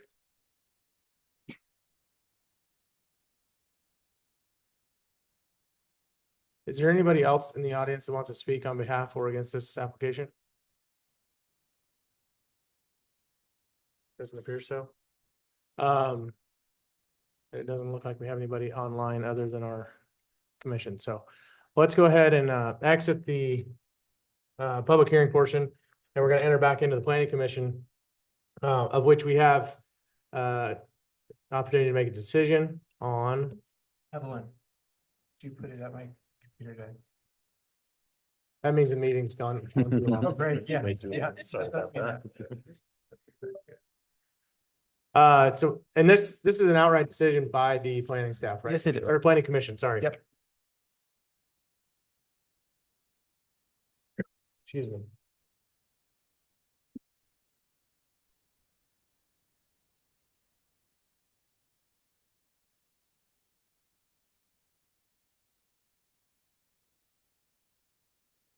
That's it, yeah.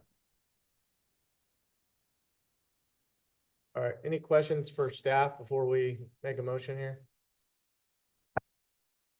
I have one just on the background, sorry. Oh, sorry, were you gonna make a motion? No, I wasn't gonna move anything. I had a question. Oh, then not, you go first. Okay.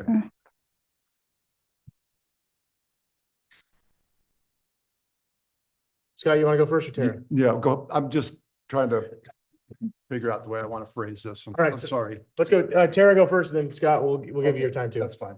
Well, I just wanted to say first, I appreciate Steve and Eric coming here to talk, and I just wanted to clarify one of the reasons to not approve a conditional use was that it would negatively impact the businesses around it.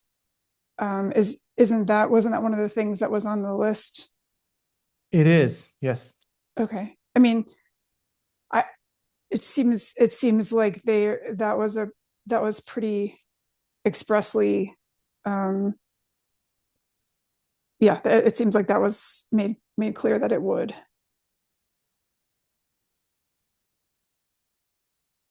I guess I was just thinking about the criteria to deny this application. And Did you want guess me to the- go I guess the back to question that was answered. slide?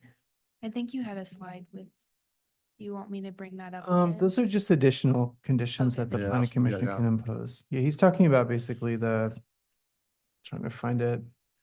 well, Is it D? Yeah. I guess my point really comes out, I'm on the Economic Development Commission as well.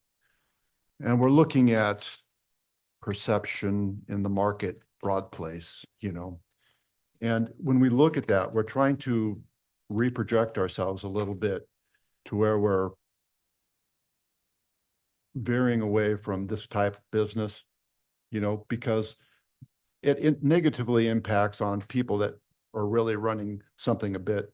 I can't use the word legitimate because it's a legal product, so it is a legitimate business, but just due to the byproduct of the process of this thing, it's just untenable for us to deal with, and businesses that would employ a lot of people don't want to be neighbors. And we know that from conversations that's happened out there. And we want to make sure that when we look at businesses we put in there that, we're trying to build something in Estacada. It's just, a bit better than where we are now, and we're looking for, tech companies and, smaller tech companies and just, anybody that's in a legitimate business that takes care of the environment properly. And we haven't found that this has really done that for us. Even I was down there just the other day and I walked out there and I was smelling it. And these guys are supposed to be good, legitimate operators, and I could smell it. And I was over by Eric's business, I go, oh, geez, and I know we're trying to do something with that. And it's not an easy thing. It is not an easy thing. At this point in the game, I'm kind of thinking that if we look at this thing, long term, the legislation will most likely go as we're going to deny these businesses. I hope it does, because I don't think it's a good look for us. And I think we need to pursue other companies and other businesses, that kind of take us into the future. And I don't see this as being that, we've already got how many? 5, 6 companies currently in that range. I think 8. 7 or Seven? 8. Yeah, whatever the number is. It has been. Whatever the number is, additional it's, I don't want to brand us that way. I guess I'm thinking about branding us, how we brand ourselves. And this isn't the way I want us branded. I'd rather be a tech hub than this, or something else, but Any other thoughts before we look for a motion? Thank you for that, Scott.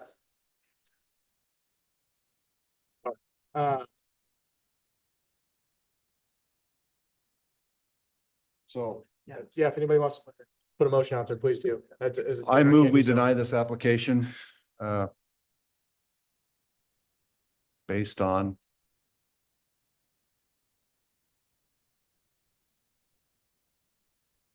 That's it? yeah. I'd second it. Yeah. All right, so we got- We are going to want findings for that. And I think I know the section that you're Okay. Well, referring to, or what you've been discussing. It's basically 1688-010 D. Oh. Which I'll just read that criterion. What page are you on, Alan, just so we can reference it? 10. Page 10. Yep. And just that criterion is the proposed use will not alter the character of the surrounding area in a manner which substantially limits, impairs, or precludes the use of surrounding properties for the primary uses listed in the underlying district. That was the one I was talking about. Okay. Okay, My motion remains the same with that aspect With those, criteria. okay. and I assume your second stays the same? Yeah, that's the one I was thinking of. And it just, based on testimony, that seems pretty clear. Okay. Alan, just to clarify for my notes, it Yep. was 1688. Yeah, 1688-010 D. Okay, Yeah. thank you. Okay, we have a motion, we have a second. Any need for discussion? Johnny, I appreciate you getting up here and speaking. Can I jump out of here for a comment? Yeah, but he needs to come up to the microphone. Yeah, cool. Yeah. They haven't voted yet. You can make. I definitely appreciate everyone's time, and the members and what they said. I feel it, you know, what they say. A lot of times what you guys smell is a multitude of things. And this, I think what's going on what's going on today and the feeling that's everybody responses, I get it. It seems like it's from what presently experiencing and what's experienced in the past. That is giving this vibe, let's just say, this mindset. Totally understandable, you know. But a lot of times when you know, whether I know that there's a ballot coming end of the year, and whether it goes the direction of approval or non-approval, that really doesn't change. Whether it denies, there are no more future operators. And then any present operators, I assume it will continue their renewal process or whatnot, right? But I think there's a bigger issue than what it is. I think it's more of like regulatory control or some kind of like, you know, you live in an HOA. If you live in a community of a HOA, and if there's something off or something's not done right, then HOA steps in and helps, right? Sends them letters, say, hey, you can't plant this, you can't plant this, or you can't remove the fence, you can't do this. You can't park 20 cars on the street. I think that's more of the issue, you know? And regarding smell, I think a lot of times first is the basic odor mediation of how they do it, if they do that or not, number one. Number two is the way they design the buildings and inside the facility. That's a big issue. Number three is improper insulation, leaks, cracks, cutting vents in the holes just to have holes in the walls, or I've seen that at the Noble building. I've actually got a quote to replace all the panels that they cut it open. That's a big issue. Negative suction is really important if you use carbon filters. Trash is a huge thing. Trash that's not being picked up. Trash or plant material that's being left outside is a huge issue for smell. So it's just some things that I've said, you know. And like I said, my feeling is the same it's really the same. I want to see the outcome of this. It's just for my curiosity.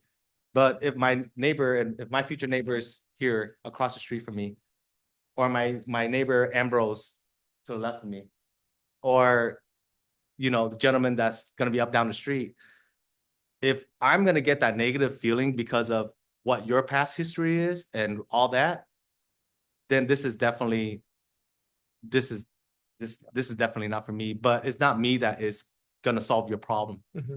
It's all your other issues that have you faced that solve your problem. I might be the better face that you guys will see.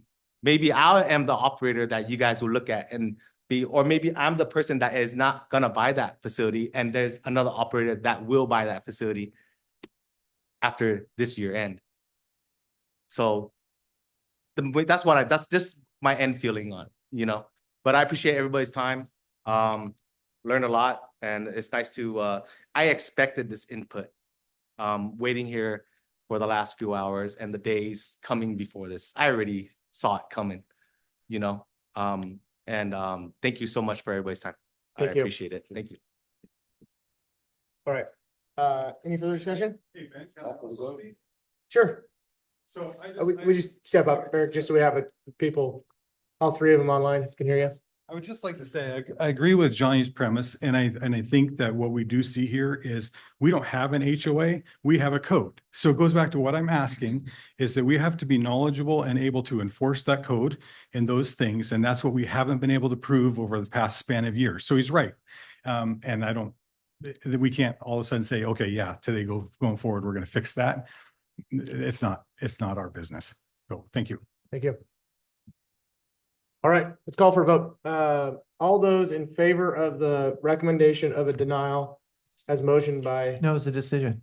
a decision. Yep. Decision of denial. Just a denial. Yep. All right. Please raise your right hand or say aye if you're online. Aye. Aye. All right. There it is. All opposed? I don't think there's anybody left. You still gotta say it though. Okay. They ripped me last time for it. So. Oh, we didn't rip.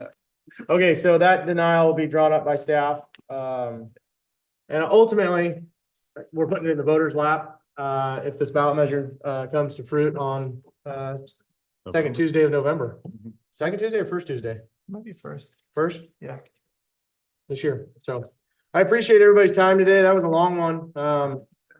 Interesting.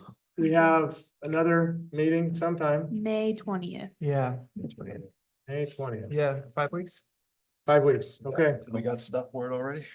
I don't believe we have any I have applications. it up on the You would- whiteboard, but I can't think of what's. Yeah, you will have voting for a chair and vice Oh, there chair. you go. That's right. So And then would you also, do like you've done in the past, provide us the outcome of the city council on Bonnie Meadows, buffer? Yeah, we will. Yeah. Appreciate that. That's Yeah. helpful. All right. Thanks, everybody. Have a good rest of your Wednesday. Is it possible? Thanks, Ben. Thanks, everybody. Thank you.